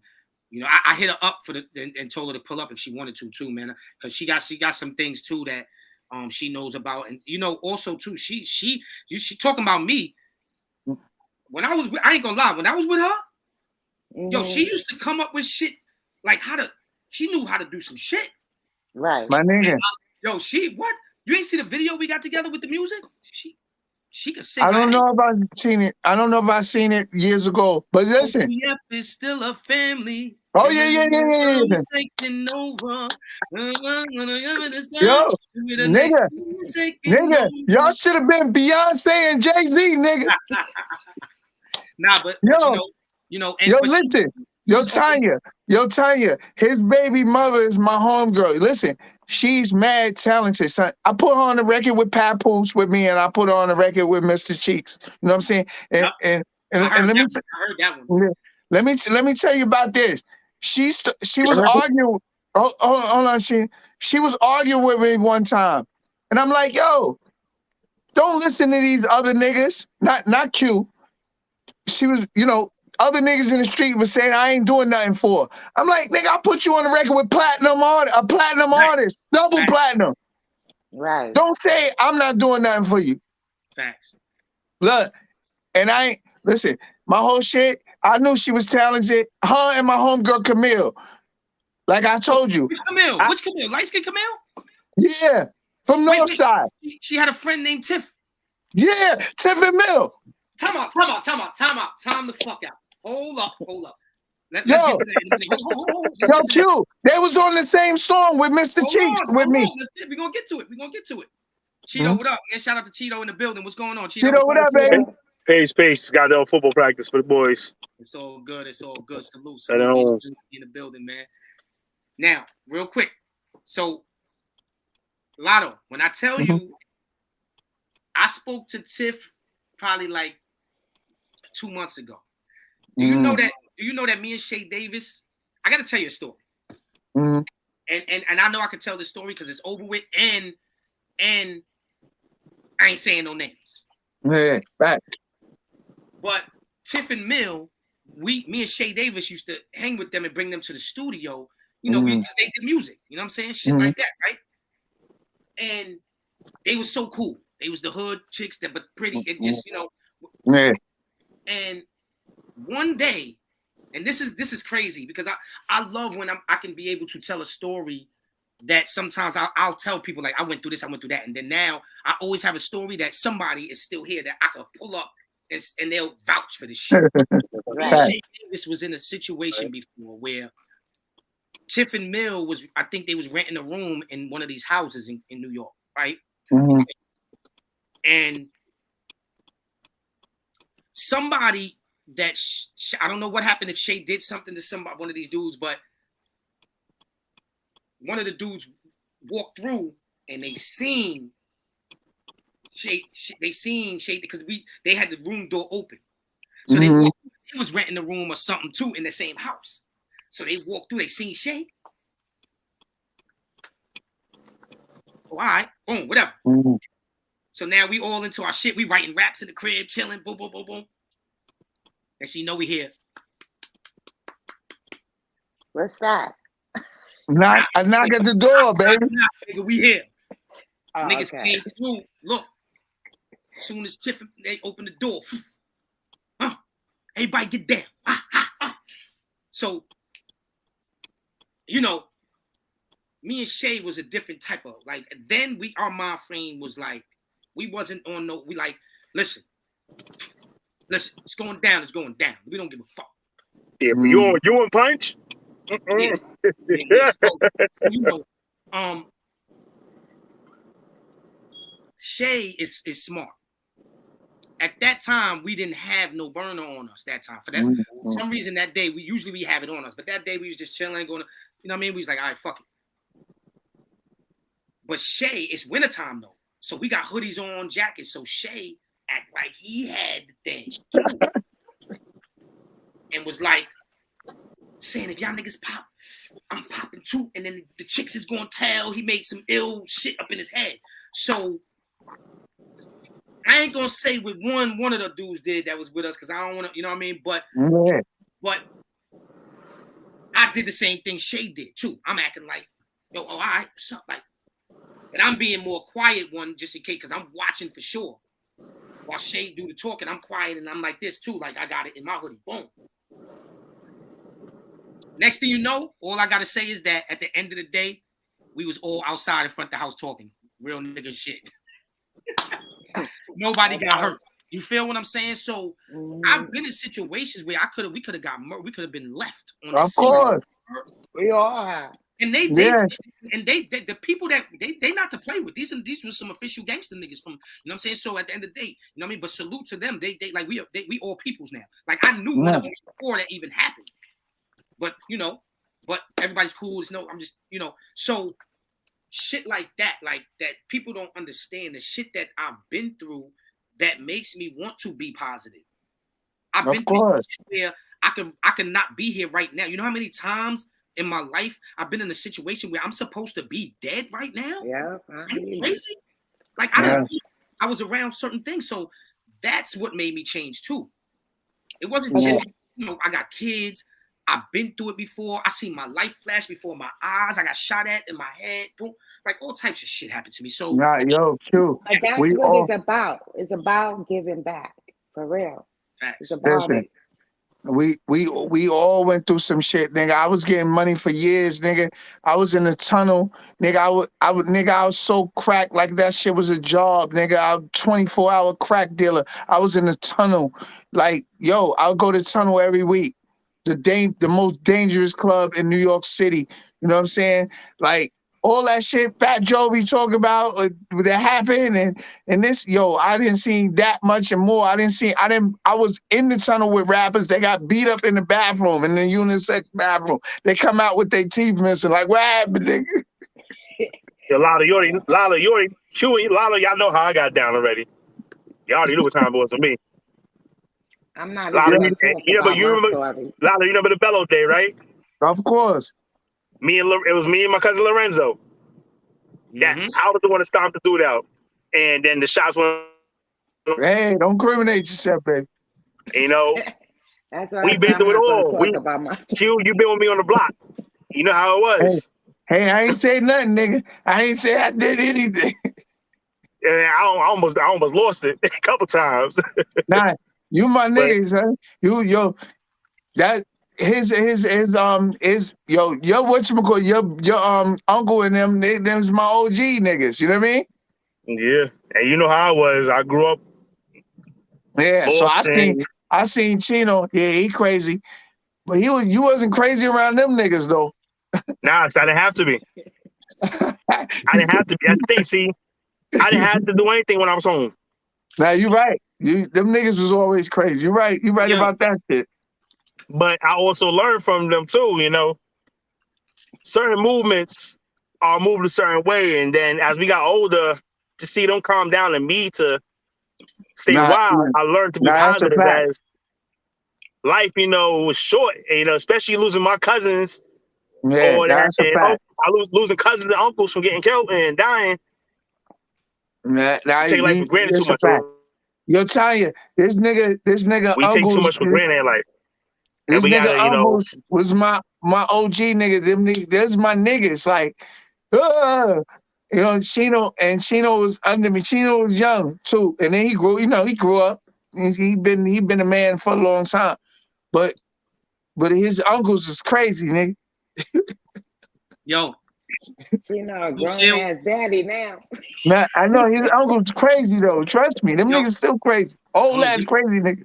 Give me a second.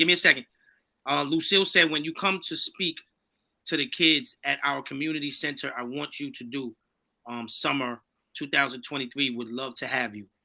Oh, of course, Auntie, you know that. Definitely. Oh, yeah. Definitely, man. The thing is, we got to learn in life is that we take a lot for granted, as we're younger.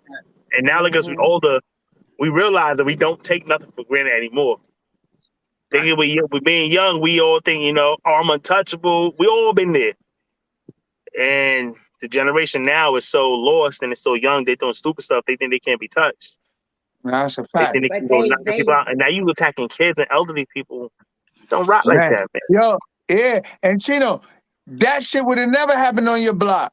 Exactly. And you already knew. If it was the younger dudes, what's the first thing my uncles would have said? Go get them, Not Kamel. even your uncles, nigga. You would have stepped to them niggas. If I wasn't there, when I came home, they were like, yo, this happened. No one words said. The whole block cleared. The whole neighborhood cleared. Like, oh, he's coming.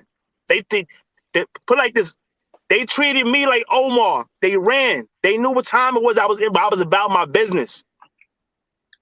Once it was time to get it done and fix it, I fixed it. That's why one thing with all the young boys in our neighborhood, Lotto, I took them under my wing, and a lot of them to this day look at me and say, yo, was it for you, I would not be here. I'd be in jail. I'd be dead. Nah, that's a fact. That's a fact with him. Exactly. Yo, he had all them young niggas on rap. Exactly. That's one thing, man. People like, why you not in New York no more? First of all, I had to get my kids out of it. Myself and my kids out of it. Because why? New York was getting out of control. It's only but so much we can't control. Man. If we can't control it, there's nothing we can really do about it. That's a fact. And, as being a positive person is also showing people how to get away and make a better life. Nah, you don't have to stay in the hood to be from somebody from the hood. That don't mean you traded on your hood. It means you chose better. You solidified, nobody else gonna put in. Nobody else gonna put in a lot for you. I left like 30 years ago. I got out, and she solidified. And I love New York to the bottom of my heart, for real. I love everything about the city, from the smell to the dirt. What? To the lotto in New York. I'm telling you, I love New York. I do. I don't love it. And I come back to New York all the time. I do all my shopping and whatnot. But I can never see myself ever living there again. As much as I love New York. For real. Just visit me, babe. You ain't gotta live here. When I did live in New York, I made a difference in the communities, because the communities are different in New York City. I'm about to lose service. I'm gonna hit y'all back. I'm gonna lose service. All right. Versus maybe North Carolina, Las Vegas, California, Atlanta. It's different, for real. And it's important for the people in the communities to really be involved and go out there and hold rallies. Remember the rallies? Y'all probably don't know about that time. And go to the churches. Who you talking about? Who you saying don't know about that time? You remember the rallies when you call the politicians out, you sitting in the office sending letters. I need you to be present at this rally. Tanya, you ain't that much older than me. That's happening out in our communities that make a difference. But we gotta call them politicians out. For real. They have to be a part of all of that you trying to get going on in the community. For real. You gotta call them out. And the churches are willing to back you. They are. If you work with the churches in the community. Child's Memorial Temple was the one I worked with in Harlem. The only church that would have a service for Malcolm X, because the rest of the churches were afraid that they were going to be shot up. Right. So, So we gotta get to this next topic, because Mo Knowledge is taking a little long right now. He's out there working, so I don't blame him. But we're gonna get to this next topic. And the next one is so the elderly ladies in the Bronx that were being terrorized by these young kids, young females, young boys. They were getting beat up by young boys because they wouldn't let them in the lobby to smoke weed. So it was all boys, Q, or they said it was some girls too. There was a time where it's boys, and then there was a group of girls too, in the neighborhood that are beating up on these elderly people. And there's a video of these people, the elderly people, they said they're scared to come outside. Was it all women or was it some men too? It was mostly women, but I think there were men too. Was that in the Bronx, Q? Yes, in the Bronx. And it's just it's like, what are you getting out? You're a young punk. You're a young punk when you know. I mean, that's not gangster. That's cowardness. Now, yes, as Mo would say, Mo is gonna blame it on everything else, which I understand what he's saying. Like, yes, it's the parents. Yes, it's other things. But them kids are old enough, 16 years old, 17. They know right from wrong too at the same time. Everybody ain't got no drug addiction. Everybody's not a mental problem. These young kids are just followers and they want to be down. That's the problem. Yeah, I believe that. You mean to tell me that these boys, you mean to tell me that these young, just like with me, I knew that selling drugs was bad back then. I knew even if I robbed another gangster, I still knew that was wrong. I still chose to. And I did my job. Like, fuck it.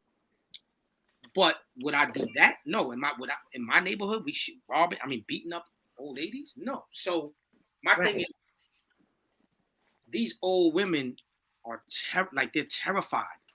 They are terrified. Did you see the video? Y'all didn't see the video? That listen, man. No, I seen the first video. I also listen. I also seen the other video with Mano, where they wasn't backing down either.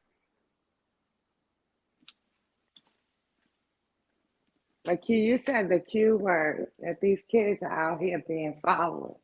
And that's the importance of teaching them to be leaders. For real. And not a born leader never lead a block without my heater. Too thick bitch, I call them my bitch nigga eaters. That's a Tupac verse, Tanya. Is that who that was? That's what he said. No, I was telling Tanya a Tupac verse. All right, hold on. I have not slept. Okay. Look in my eyes. I have not slept. 67-year-old. Oh yeah, I've seen that. I have not slept. I know. But listen, I want the people to hear what's going on here. Let me hear. Hold on. I have not slept. 67-year-old Miriam Cintron and her neighbors live in a state of fear. They claim large gangs of young teens have been terrorizing their apartment building in the Bronx all summer. And it's getting worse. They came at us. They beat us. They broke that stick from that tree there to beat us with the wood. We don't have no body. Miriam says they broke the pole from the tree well and turned it into a weapon Saturday night as she fell victim to their violence. They were kicking me in my side. They were kicking me on this side. They were punching me in my back, trying to get my face, but I covered. 63-year-old Nydia Carrero says a group of young girls the same night slammed her to the sidewalk, dragged her, and pummeled her after she refused them entry into her building. They wanted to hang out in the hall. Peace, love, happiness. It's your boy Q Life. Yo, check this out. My brother Mo Knowledge just sent me this video. Disturbing to see these elderly, women being terrorized by teenagers in their own neighborhood. Like, for the people that's gonna come up here and say, "Oh, that's what you was doing when you was younger." No, I wasn't. I'm sorry. I'm comfortable. We was brawling with other gangsters or other street dudes. That's what we was doing. We wasn't beating up on old ladies in our neighborhood. Nah, I'm sorry. We wasn't doing that. So this is my message to y'all is like, what OG is giving y'all stripes for that? How are y'all making a name for yourself like that? That's coward shit. Can't nobody tell me different that ain't coward shit. Look at this, man. So, just seeing that, and Mo Knowledge and my son and a couple of activists were out there. They went to that block and they holding it down. I mean, that's what they need. You heard the elderly lady. She said, "We have nobody. Nobody's there." That's what I was talking about, holding these politicians accountable. And with them out there protesting, being activists, that's a rally. Because they need to make, that's unacceptable. Right. That is totally unacceptable for somebody to live in a building and they can't, they build it. Come on now. And I'm getting beat up with sticks, 67 years old, all these years, and this is what it's come to. It's what it's come to, you know. So unacceptable. Very. That's unacceptable because we all have mothers, wives, daughters, grandmothers. I mean, come on. And they're not even robbing them. You know what I'm saying? They're terrorizing them. Right, like not saying that that's even better, but I'm saying they're not. Oh, absolutely. They're not just grabbing a person running. They're beating them up. Right. Because they want to smoke weed in the building. First of all, weed is legal, but it's not for public use. You're supposed to smoke that in your own private. Oh shit! The shit that fucked me up is they getting the switch from the shit like the grandmothers used to tell us to get the switch. That's what kind of fucked me up. Like what? No, but they got a stick. They didn't get a switch. There's a difference between a switch but that was and a what's stick. fucking me up. Like they ripping shit from there to beat them with. Like what kind of shit is that? Like I don't know. Yo, listen, that shit is unheard of. I'm really, really so happy to hear that more out there like that though, because that's what it's about. Now you've been saying that, Tanya. You've been saying Tanya been saying. Me and Tanya talk, and she always be like, "Yo, I'm so glad Mo out there." She always say that shit. But that's what it's about. That's for real. You gotta make your voices be heard, and you have to hold these people accountable. They taxing us up the ass. Everything, is up, unaffordable. We can't afford to even cook, let alone eat. For real, we need to hold them accountable. Yeah, that's why when I'm out there, man, with Mo, that's what I do. But I'm all the way out here. So when I'm not there, he's there. So PBN is there, regardless. It doesn't matter. Yeah, that's a fact. And that's what I was saying about the different. Where are you? NC? Where are you? You just disappeared and came back. Right. I'm in fabulous Las Vegas. But everything is what different. You did a magic trick?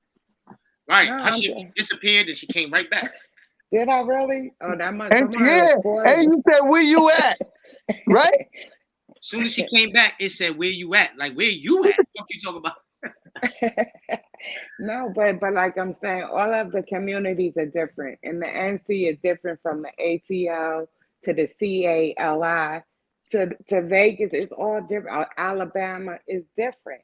New York is in a class by itself. For real. Yep. It's totally different. You know what I'm saying? And it's really important that the people stand for something or they're going to keep falling for the bullshit. Because that shit is unacceptable what's going down. For real. Even the way people are living. For real. It's like you sitting there just accepting it. Right. For real. Right. You don't accept that. And we ain't going to ever make a difference until we start making a change. And like I said, hold these politicians accountable. Because when you write to them, they answer.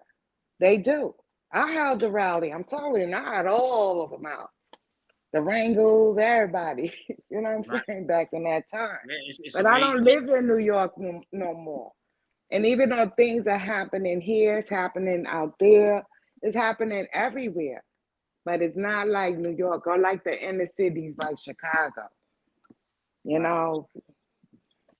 got to get out there and teach our youngsters to be leaders and not followers. Facts. Right. All right, we in the segment right now. We're going to shout out our sponsors, man. We can't forget to shout out the PBN Network sponsors, man. Jonathan's Lounge, Sports Bar and Lounge out here in Raleigh, North Carolina. Shout out to Jonathan's, man. If you want to have a good time, you want to listen to good music, you want to eat some good food.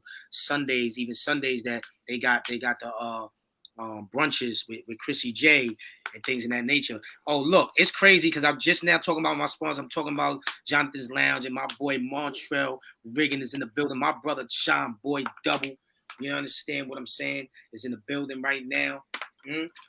I was just about to say, when I come to North Carolina, I plan on checking out Jonathan. Oh, you got to, man. Definitely, man. Mhm. You know what I'm saying? And Elite Ultimate Management, they got a new artist that we pushing right now. You know what I'm saying? By the name of Korea.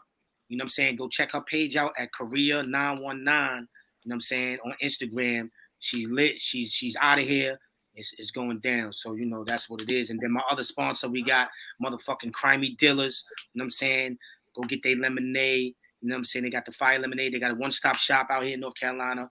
You know, so you know what it is, man. You're now tuned in to PBN Network. Positive beats negative, grind time, no demon time. Street guy turned positive. We here. You know what it is, man. Sean Boy in the building. What's good?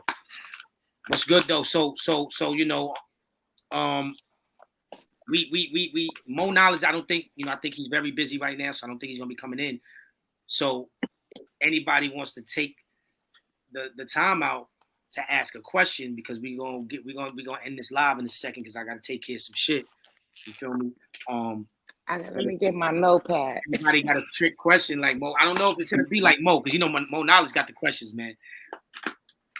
If you got a question, let me know. If not, you know, we're gonna spin it around and do what we do. You feel what I'm talking about? Salute, my Brody in the building. You heard?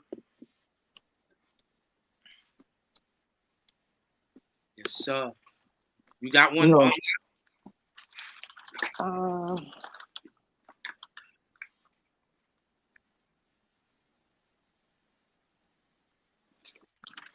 I have one. Yeah, Mo, I'm telling you, you got some shit written down. She has some shit written. Yeah, she writing shit down. She ready. I have notes. But this one is, you know how you guys say that, well, I'm just going to talk about the Black woman, because we, you know, they talk about us in so many ways, and they say that we talk too much. Tell me, can y'all give me some of the examples of the things that the Black man say about the Black woman? No, it's not. As far as what? What you mean? Like we talk too much. We That's the question. That's your question of the day? No, my question is, why do men have problems with women, strong women? What they call we act like a man. So I'm a strong woman. I'm independent. I don't need nothing. You know what I'm saying? I call my own shots. Why does that? Sometimes it's not about a strong woman. Sometimes what you think is being strong is actually being weak. Sometimes. Can you explain that to me? Yeah, I'm explaining. Sometimes, like, if you in a relationship and you know, a man might be going through something, or maybe a woman is maybe you're better off in that situation, but that's just at that time. And you speaking to the man down, of course he's Never gonna, down. huh? Never down. No, I'm saying you. Okay. I'm saying this is where the terms come from. So it could be, look, he could be thinking that. Look, it could be on the man too. Like I told you, situations that come up, they put us against each other. Before that, we both had each other's back. It was no problem. You wouldn't see a problem. We just solved the problem. That's what we should be doing. We should just be solving the problem. Whether the man working or the woman working or not, we should be solving the problem within each other's. Not bringing the white man into it. She disappeared again. No, somebody calling me. But it's just that when it seemed like, is it that nigga you brought to your crib? Nah. It's like we being classified as being angry. I think controlling. I can answer that. Yeah, go ahead, Q. A little bit better, right? Because I think so as far as when you say I don't need nothing, I don't need a man, or I don't need this. See, that's where the problem is. That's what I like. For me, when I talk about a Black woman that talks like that, I feel like you've been through some things. You might have been hurt. And a lot of women like that, they take that and run with that their whole life, and then they might miss out on a good man. So when I say that, what I mean by that is like, okay, This yes. nigga can speak. What I mean by that is yes, you know, you might have went through something. I just finished telling somebody that I go off my experience, right? But I don't let my experiences stop me from moving on in life. So I can't sit here and say I don't need no girl. I don't want no girl. I'm independent and I could do it all by myself, even if I could. Because let me tell you something. You can have the right man in your corner, the perfect man, but throw that shit all away because you want to act like that and act all independent and think but not just acting all independent, but like kind of reversing the game. Right, that's what I'm saying. Why are you reversing this? Let me get to it. Because okay, I know what you mean. I'm about to get to that. So when you reverse the game, meaning like, okay, niggas done treated you wrong, niggas done did this and did that, so now you want to reverse it, but you're reversing it on the wrong man. That's what I mean. You can't. It didn't do it to you. You can't take your. Okay, like I said, I just finished telling somebody this yesterday, and I said, yo, I got to go off of my experience when it comes to a situation if it's happening in this one. But if it's not happening in this one, and you know, you got a good man in your corner now. Let's say you're talking to somebody and you love it, and you know what I'm saying? He's a good man. Right. But now, since you've been done dirty before and you're trying to switch the game and be just like a nigga, you're going to fuck up that relationship because that nigga or that dude, I don't want to stop saying nigga, that man didn't do anything to you, but you want to reverse the shit on anybody and everybody. But everybody and anybody didn't do what that person did to you. So you can't go on with your life reversing everything on everybody. Everybody doesn't deserve that. So while you're sitting there trying to be hard, trying to be like the man that did you wrong in the relationship you in now, you're going to fuck it up. And guess what? You might not get that chance again to have a good man. So I don't believe in a woman should do this and act like a man and try to treat a man how a man is supposed to. You know what I'm saying? Like a piece of shit because you've been treated like a piece of shit by somebody else. Why should this man right here be treated like this man right here? Look, this man right here is a good man, but the bad man done fucked it up for the good man, so now the good man is gonna get treated like the bad man. Why? Other way around. Same thing for a guy. Do not treat your current relationship or your current partner the way your other partner treated you. You can't do that. You can't go on in life doing that. Yeah, and that's why I told you that's why I've been single for 7 years. I didn't want no baggage. And this is what I'm saying. So I can peep baggage from anybody having a relationship. When I say how long you been out of a relationship, oh, I've been out for a year. I ain't got no problem. Yes, you do. I can see the problem. You said I see him coming at me so much, and then when you see him, because some of the women, they or not just women, people want a relationship so bad with a person, but they're not ready. And this is what I was trying to tell the person I was with. That's all, and I got cursed out. I said, listen, you're not ready. It's baggage you're still holding because of this. And I got cursed the fuck out. Right. But now, this can also go both ways. This is not just one side. That's why I said even with a man saying that. Shout out to Carl and shout out to Wax AP. Salute. But yeah, so like even for a man, if you've been through some shit, don't mean you got to treat your current relationship or situation to the same way your past was, because that person doesn't deserve that. It's not fair for a woman to act like a man and be yelling over a nigga or trying to talk over a nigga or trying. No, not at all, Q. It's crazy that we may sit here and laugh about it, but I feel like a lot of relationships nowadays are not working out just because everybody is reacting off of how their past relationship was. Yo, Q, can I say one thing? Listen, I spent 7 years single, and I still make mistakes. I still will jump into something. I still got that heart that I had before, like, oh, I want to be in love.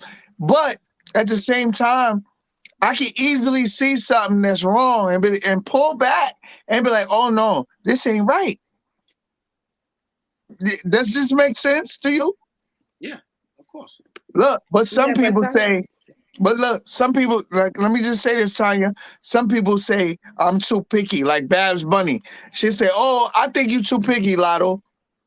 And I'd be like, Babs, how could you say I'm too picky when I'm telling you the reason why I'm not dealing with this woman? And it's okay to jump quick. Just don't jump feet first. You know. Right, but it's not even that like this. Now this topic is that question is not on. All right, whether you moving fast or who you picking. Right. We're talking about somebody you are fucking with, but you reversing it on them. Like back in the days, okay, men used to be the ones that was, doing this and doing that, but now the women are acting like the men, and the women are just automatically cheating on their man because that's what they used to. Or it ain't even gotta be cheating, Q. It could be just issues. Yeah, whatever. No, that's what I'm saying. Just whatever. But they're wrong for that, because if Q Life treated you wrong, and then now you're with Lotto, and Lotto's a good man, and then you reverse it on Lotto, and you act how I was acting with you with Lotto, and he's not that don't make it right. That don't make it right. You ain't changing nothing. You fucking up with a good man now. Why treat that good man like that? Because you were treated like this. You left that alone. Leave that in the past. And that's why every relationship to me is a new relationship. Of course. It's your actions that make me think like a woman and want to act like a man. You know what I'm saying? Let me tell you something. You have to do that. Let me tell you something. Why do you have to do that? Why? Because of the person's action, Yeah, but if the person is not that person, why are you treating them? Why you don't know? You don't have to do that. Well, but I said every relationship is a new relationship, and everybody's not the same. Tanya, there's always signs. You know the signs that me and Q and Mo was when you said you ain't let that nigga come to your crib in 45 years. I said 2 years. Yo, me, yo. And I tried to get better about that. Yo, no, but me, listen, but me and Q, yo, Q, wasn't that immediately a red flag? Of course. Why is that a red flag? We already listened to you guys. Let's not get back into that topic. Let's not get back. We already talked about that. I don't want to talk about the same thing over and over again now, because we already talked about that. We can't keep talking the same thing. Now I broke that down to you, and then we also got to interact with the people, man. We gotta wax AP. I hope somebody got. Huh? What you said? I said I hope there's something somebody had to say, because I feel like I'm getting beat up here. Oh, hell no! You asked the question. You asked the question, and we answering it. Right. That's the part of you asked the question, so you're gonna get it. You know what I'm saying? Okay. If a person not happy with their self, regardless of who they with, the problem is going to still be there. Right. That's a fact. You know what I'm saying? That's a fact. If you're not happy with who you with or what you are and what you do, then it's gonna be there. It's gonna be there. So now moving along, and then another thing, even with the being independent. Like, yeah, you could be independent. You could be a person that might not have to need this, but at the end of the day, if you got a good man and he can help you with bills and he could do this and he can help you with this, then shit, what the fuck? There's something wrong with that just because I'm an independent woman. I don't need nobody. No, you can't go on in life just thinking like that, because you'll never have a nigga. If you keep, like, I don't want no woman that's acting like that. So but with your independence too, if you're a good person, you felt that the man that you chose or you feeling for is not in a good or great position with your independence, You should be there to help lift and build him up. Yeah, let me tell you something, Tanya.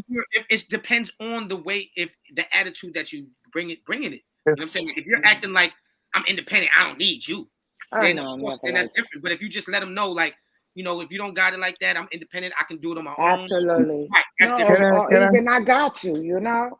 Right. Yeah, it's hard. I'm a man's man, so it's like, you can't talk to me anyway. We can't listen. I'm used to a certain thing. Listen, I hold my own weight. Trust me, I got my own bread. Listen, if you got more bread than me, I'm still the good nigga for you. Trust me. I've been had a lot of chicks to have more bread than me, so I know how it go. But the whole thing is, you can't be so disrespectful. Absolutely not. Listen, and that's woman or man. Listen, you can't disrespect nobody. I can't disrespect no man or no woman and they not feel away. Yo, Q. Q. Every interaction with me, was it respectful or disrespectful? What you mean with me and you, like friendship? Me and you. Every interaction, was it respectful or disrespectful? Always respectful. That's what I'm saying. Tanya. Peace. Every interaction. What's going on, Low Lane? What's going on? Tanya, every interaction, was it respectful or disrespectful? Every what? Every interaction with you and me, was it respectful or disrespectful? It's always been very respectful. This is what I'm saying. Look, and that's how you build a rapport with a person. And a friendship. Exactly. Exactly. But when you disrespect somebody, when you just go off and you think you're ready for a relationship, and then your tentacles go off on something, and it's not right. No. And then you want to come back like, oh, baby, I want to come back. Right. And then I'm looking like, oh my God. Look. Right.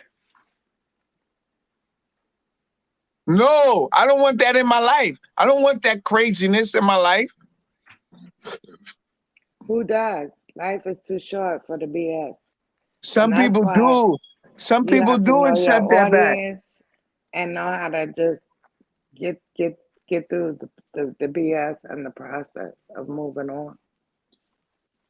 Listen, you make mistakes on who you choose. You don't make mistakes on what you're chosen. You know what I mean?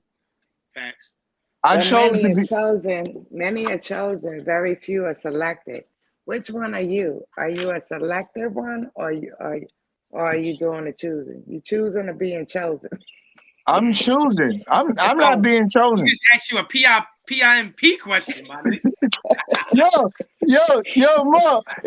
Mo. I mean, Q. I don't know why I call you, nigga. That was some shit Mo would have said. That was good. Facts. See, Mo's spirit is still here, man. It's still here. It's fucking me up. It's fucking me up, Q. But answer the question. So you said you doing the choosing? Yeah. Good night, Lucille. Good night, Auntie. Love you, and have a great rest of your night. Auntie, good night. Good night, Auntie. Good night, all. You know what I'm saying? Yeah, man. So, Lot, you got a question? Yeah, I got. Listen, yo, Tanya. No. What's up with this Tanya shit? You just got a question for Tanya? No. I don't just have a question. No, I got a question. And let me give you a PBN Network question. So Q, why when we reframe niggas, like listen, all right, why niggas try to test niggas when they be like, all right, nigga, nah, I ain't that nigga no more. I ain't trying to chase you down for no bullshit. I'm PBN Network. So you mean like somebody pushing your buttons? Yeah. Why? Listen, Q turn positive, gangster turn positive. Next, why niggas try to push your buttons in? Because they trying to trick you. They trying to set it off. They try or testing you. They might be like it's a test. No, I ain't saying me. Really who you. I'm not saying you. I'm saying just a person in general. That so you're asking me why? Yeah, why you think people like when they see they didn't test you before, but now I mean, shout out to Tanya Shabazz is in the building. Hey, Tanya. I think that comes from that comes from that's the devil working. That is the devil working. And that nigga sound like Mo right now. Hey, man, listen. I gotta hold it down for my bro. You know what I'm saying? Like, but for real though, that's the devil. That's only the devil working. You know what I'm saying? That has to happen. When especially when you're doing something when you're doing something wrong or bad or whatever, the devil's not tapping on your shoulder. You feel me? Mm-hmm. But when you're doing something great, when you're doing something positive, the devil, he's on you now. He's grabbing you. He's on you. So, yo, you see why this nigga's a good speaker? Yo, you see why? Right. You definitely brought Mo in the house. That's because I've been through so much, and I know the feeling. I know what it's about. And I'm spiritual at the end of the day too. So, when I'm telling you, when you're about to reach your peak, when you're doing something good, think about this for a second. When something is going good for you, or you're doing something great or positive, right? Something is always something. You notice that? Like it's always something like your car gets stolen, your credit card, you lose your credit card. Yeah. Always like or somebody tries to start some shit with you. It's always something like that. But when you're doing bad, when you going crazy in the streets, because sometimes it be the niggas that's doing all the fucking dirt. That's a fact. Listen, that's living a good life, driving the fancy cars, got all the money and all the hoes and all that. Think about it. So you're gonna get that. A positive person is gonna get that. We're gonna get that. You know what I'm saying? Prepare for it. You're gonna have people hating on you. You're gonna have people that want to bring you down because they don't want to see you elevate. They don't want to see you up here. They want to see you where they at. Why are you leaving, Q Life? Why are you doing that? Oh no, fuck that. You stay here in the hood with us. No, sir. No, sir. Not me. I don't want that. I don't want that life anymore. So, but the devil's gonna try to bring you back to that life. That's a fact. You know what I'm saying? That's just what it is. Yeah.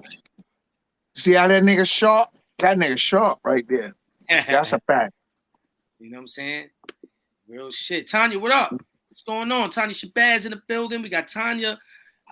You know what I'm saying? We got motherfucking Tanya Shabazz, the other Tanya in the building. We here. We in the building. Hey, what can I say? What's up, Tanya? You know what I'm saying? But yeah, so all right, so yeah, that was your question. That was a good question. That was a good question because a lot of people, some people don't know and don't understand that. No, yeah, they don't know. But you switch. I already know. I knew the answer, but I know you just wanted to hear me swift talking, right? I'm trying to show niggas how good you are with niggas switching. I ain't that good. I ain't gonna lie. Listen, it's things. Sometimes people can say things. It's things people can say, and they want to say the right things, but they just not sharp enough. My nigga is sharp enough. My nigga is prepared for this shit, and he's gonna even be more prepared on the platforms he get and how first to go. And it's not a gimmick type thing. This is what you have to have to be activist in the community and a speaker.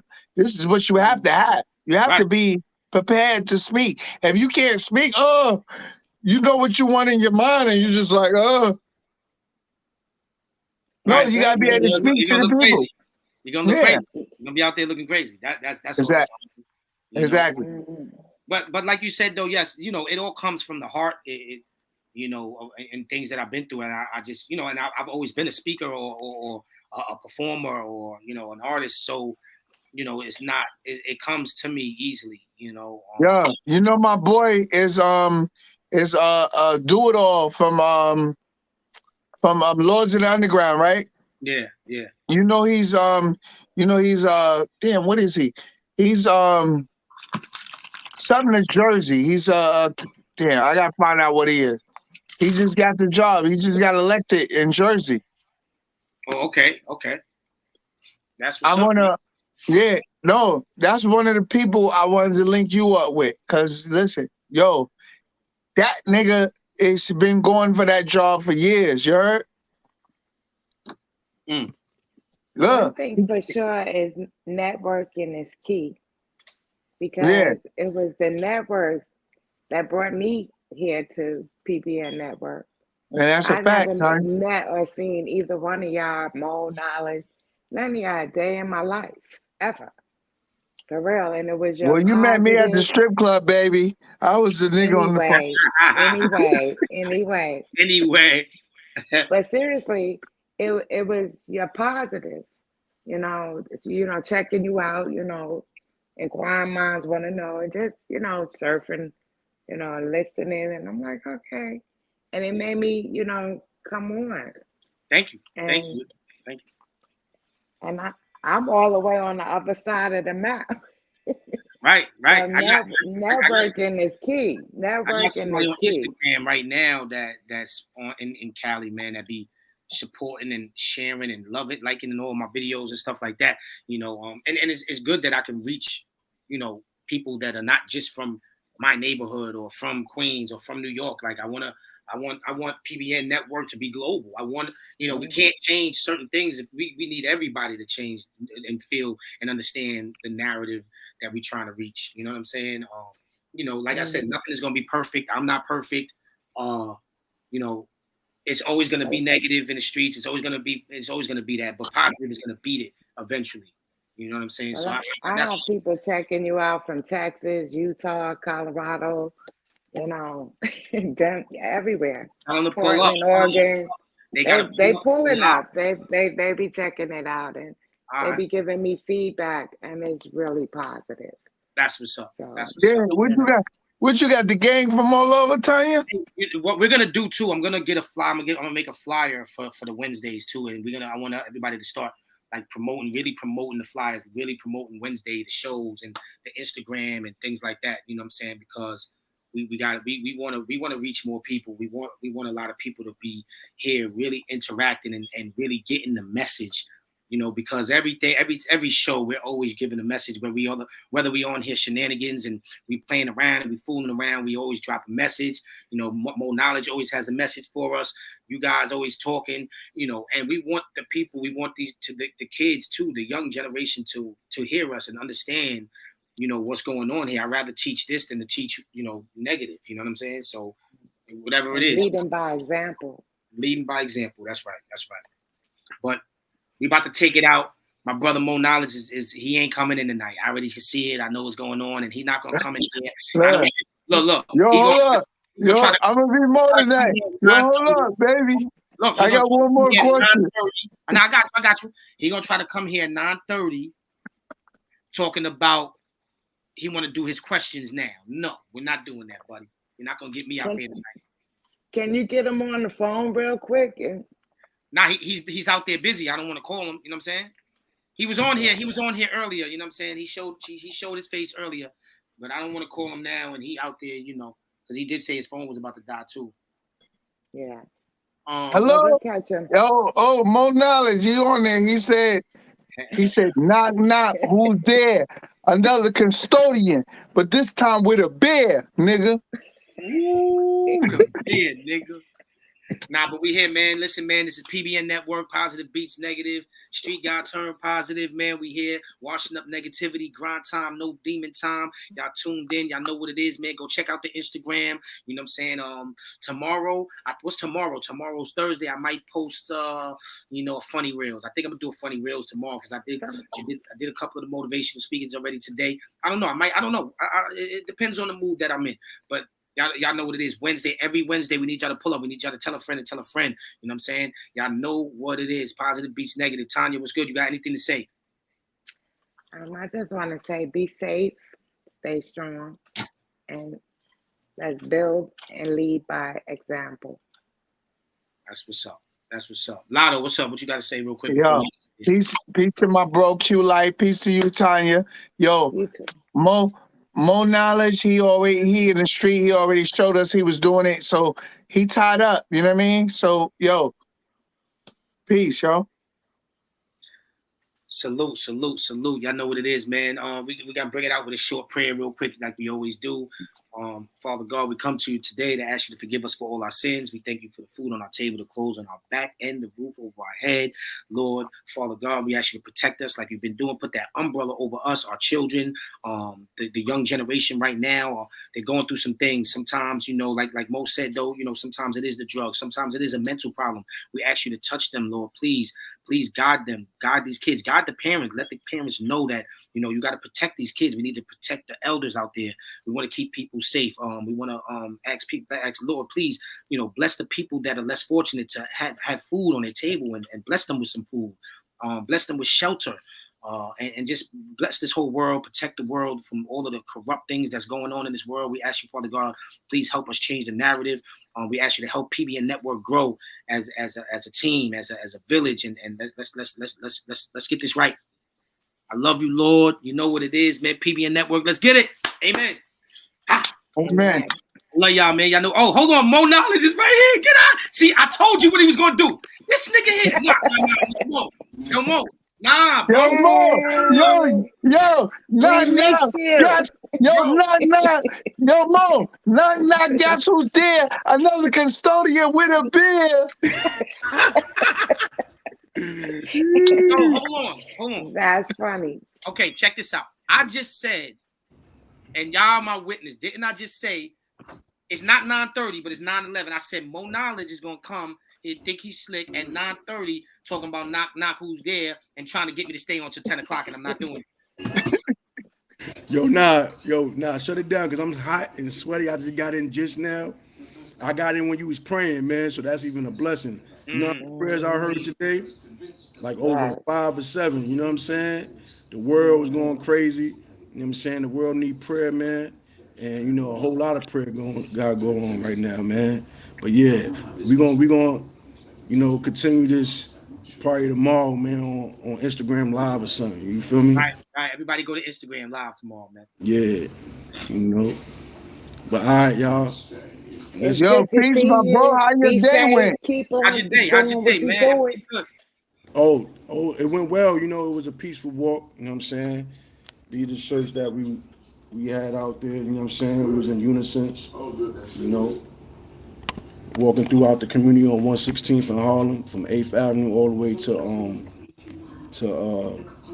Lenox, and we was just communicating with the elderly people, communicating with the youth. We was giving out pamphlets and things of that nature. You had, you had the pastors there, you had the deacons, you had elderly women there, you had men protecting the woman. You feel what I'm saying? The woman was on the inside while we on the outside, behind them, in front of them and stuff like that. Brothers and Sisters Network, you know what I'm saying? And basically we talked about, like the youth need to stop terrorizing, our elderly kings and queens. Like, oh my God. That's right. You know what I'm saying? Like, it makes no sense. Why terrorize them if you need them on your side? You need them on your side. Like, you know what I'm saying?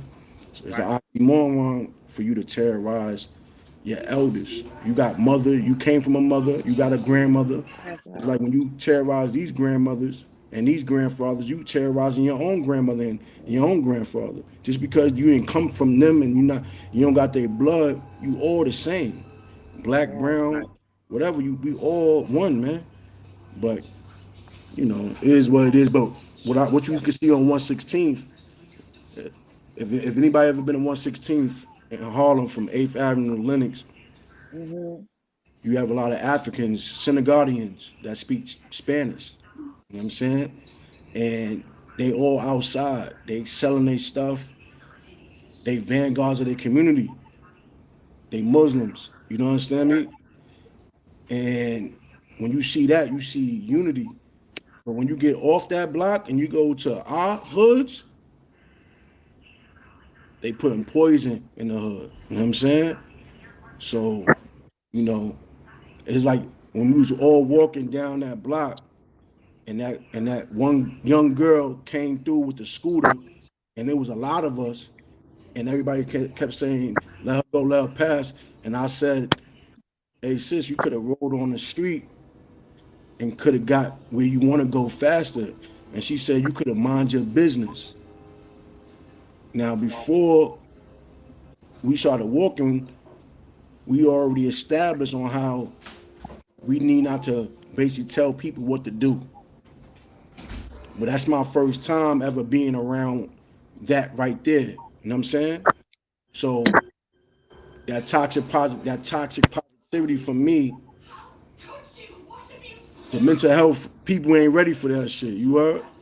They ain't ready for that positivity and stuff like that. You know what I'm saying? Because I was actually right, and what I said was positive. But at the end of the day, in her mind your fucking business. And on top of that, I'm wrong because I had the elderly there.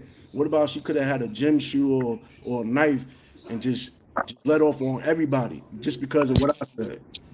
So sometimes, sometimes you just gotta shut up sometimes and be quiet and let the woman do the talking. You know what I'm saying? For real. Word. You know what I'm saying? Yo, Mom, Yeah. that was the case in my relationship.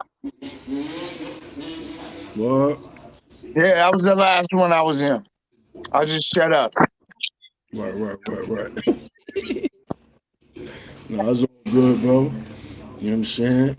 But yo, We men, you know what I'm saying? Like, we don't want to be disrespected by women and stuff like that. You know what I'm saying? But we men sometimes, so we feel like we have to explain ourselves and things of that nature. But at the same time, when we see certain things that women do that's out of body, out of law, sometimes we don't need to entertain that shit. You know what I'm saying? exactly. Not dead ass entertaining that shit today. And she just said, well, mind your fucking business. I'm like, and I'm like, yo, I was about to say something else, and then the pastor say, and she said, Yeah, but Mo, hey, you didn't really, get your brother. She said, Mo, you didn't really entertain it. You just said something you felt. She said something, and if you would have said something after that, then you would have Right. You entertained didn't it. entertain it, bro. Yeah, Right. Now you right, because I actually followed the law when she said, hey, Right. chill.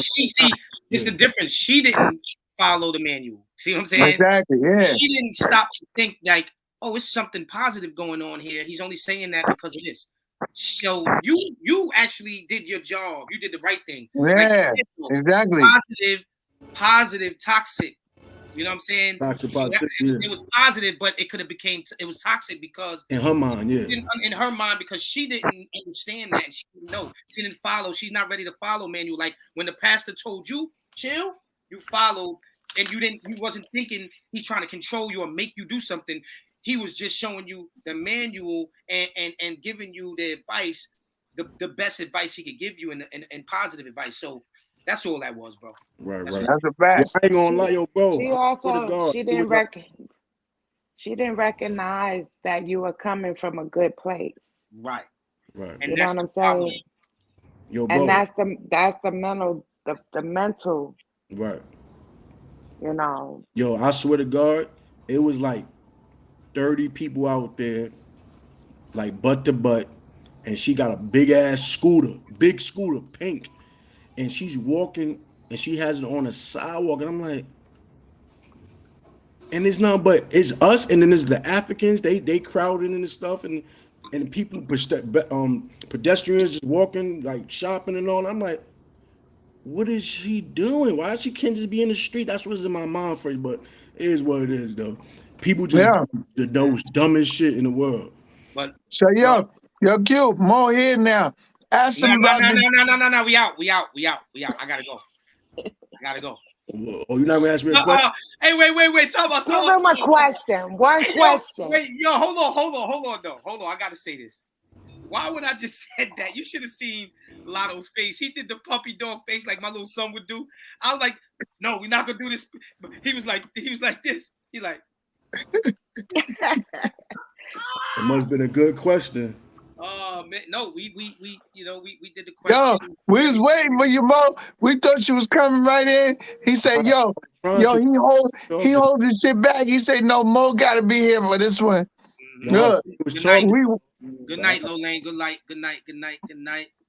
Nah, we waited, but Mo, we knew you was out there doing your thing. So I kept saying that. And I said he gonna try to come in when I'm ready to leave and try to start this shit back up. And he knows. Well, that goes to show that you know Mo really well. What did I say about him earlier? Look what I said about him earlier. You said he was a sorry son of a bitch, and he should go. He didn't say that, Mo. Oh no, I didn't say that. No, everybody know. Listen, everybody know that. Listen, he gonna go back on the video. He gonna see what I said about him. No, listen. No, Q always speak highly of you. Q is always your greatest supporter. Like he always is. And listen, I can see why. You know what I mean? It took me some time, but I can see why. Right. Mo, you a slow talking motherfucker, but you fucking talk. Mo is the first. Mo say, yo, what's the difference between star and R? What you talking about? What the fuck is he talking about? No, but and here comes with some shit. Hold on. Mo, Mo is one of the first people to be part of PBN Network that will actually. Well, no, I'm not gonna say that. But as far as my co-host that will show the respect enough to say, listen, I ain't gonna make it. Like he takes this as a real job. Mo don't. It's even though this is not the regular 9 to 5. He takes it like that. Like he will call me and tell me, listen, bro, I ain't gonna lie, I'm gonna be a little late, or I'm not gonna make it today. Like he reports in with me and gives me that enough respect to say that. I've had people militant. That nigga's militant. I've had people that just they PBN Network and then they don't even let you know nothing. Yo, Mo, that nigga Q put me on your job. He called me. Hold on, lot. You keep cutting me off. Hold on, give me a second. You see what I'm saying? And I've had people that will just miss shows, don't even hit me and let me know nothing, or just things in that nature, just period in general. And like that, Mo is like that type of person that has always showed me the most respect, or just showed his gratitude to what's and loyalty. Very, very dedicated to what's going on. He even came on the live real quick earlier just to show us what he's doing and tell us that his phone is about to die. You know what I'm saying? Shit like that. Like that just shows what I shows loyalty. Right. No, that's what I said. Look, yo, Q. As he would say, live. Yeah. And as he would say, you don't even have to explain that. But that's just me. Like, yo, Q. That's why, Q, when you called me and said, Mo gonna be late or you gonna be on time, I said, hell yeah, nigga, I'm in the crib. Yo, Mo, that nigga Q said, I got your spot now. I was on time, nigga. And I was looking for you, Mo. I definitely inquired. Yo, Mo. Me too.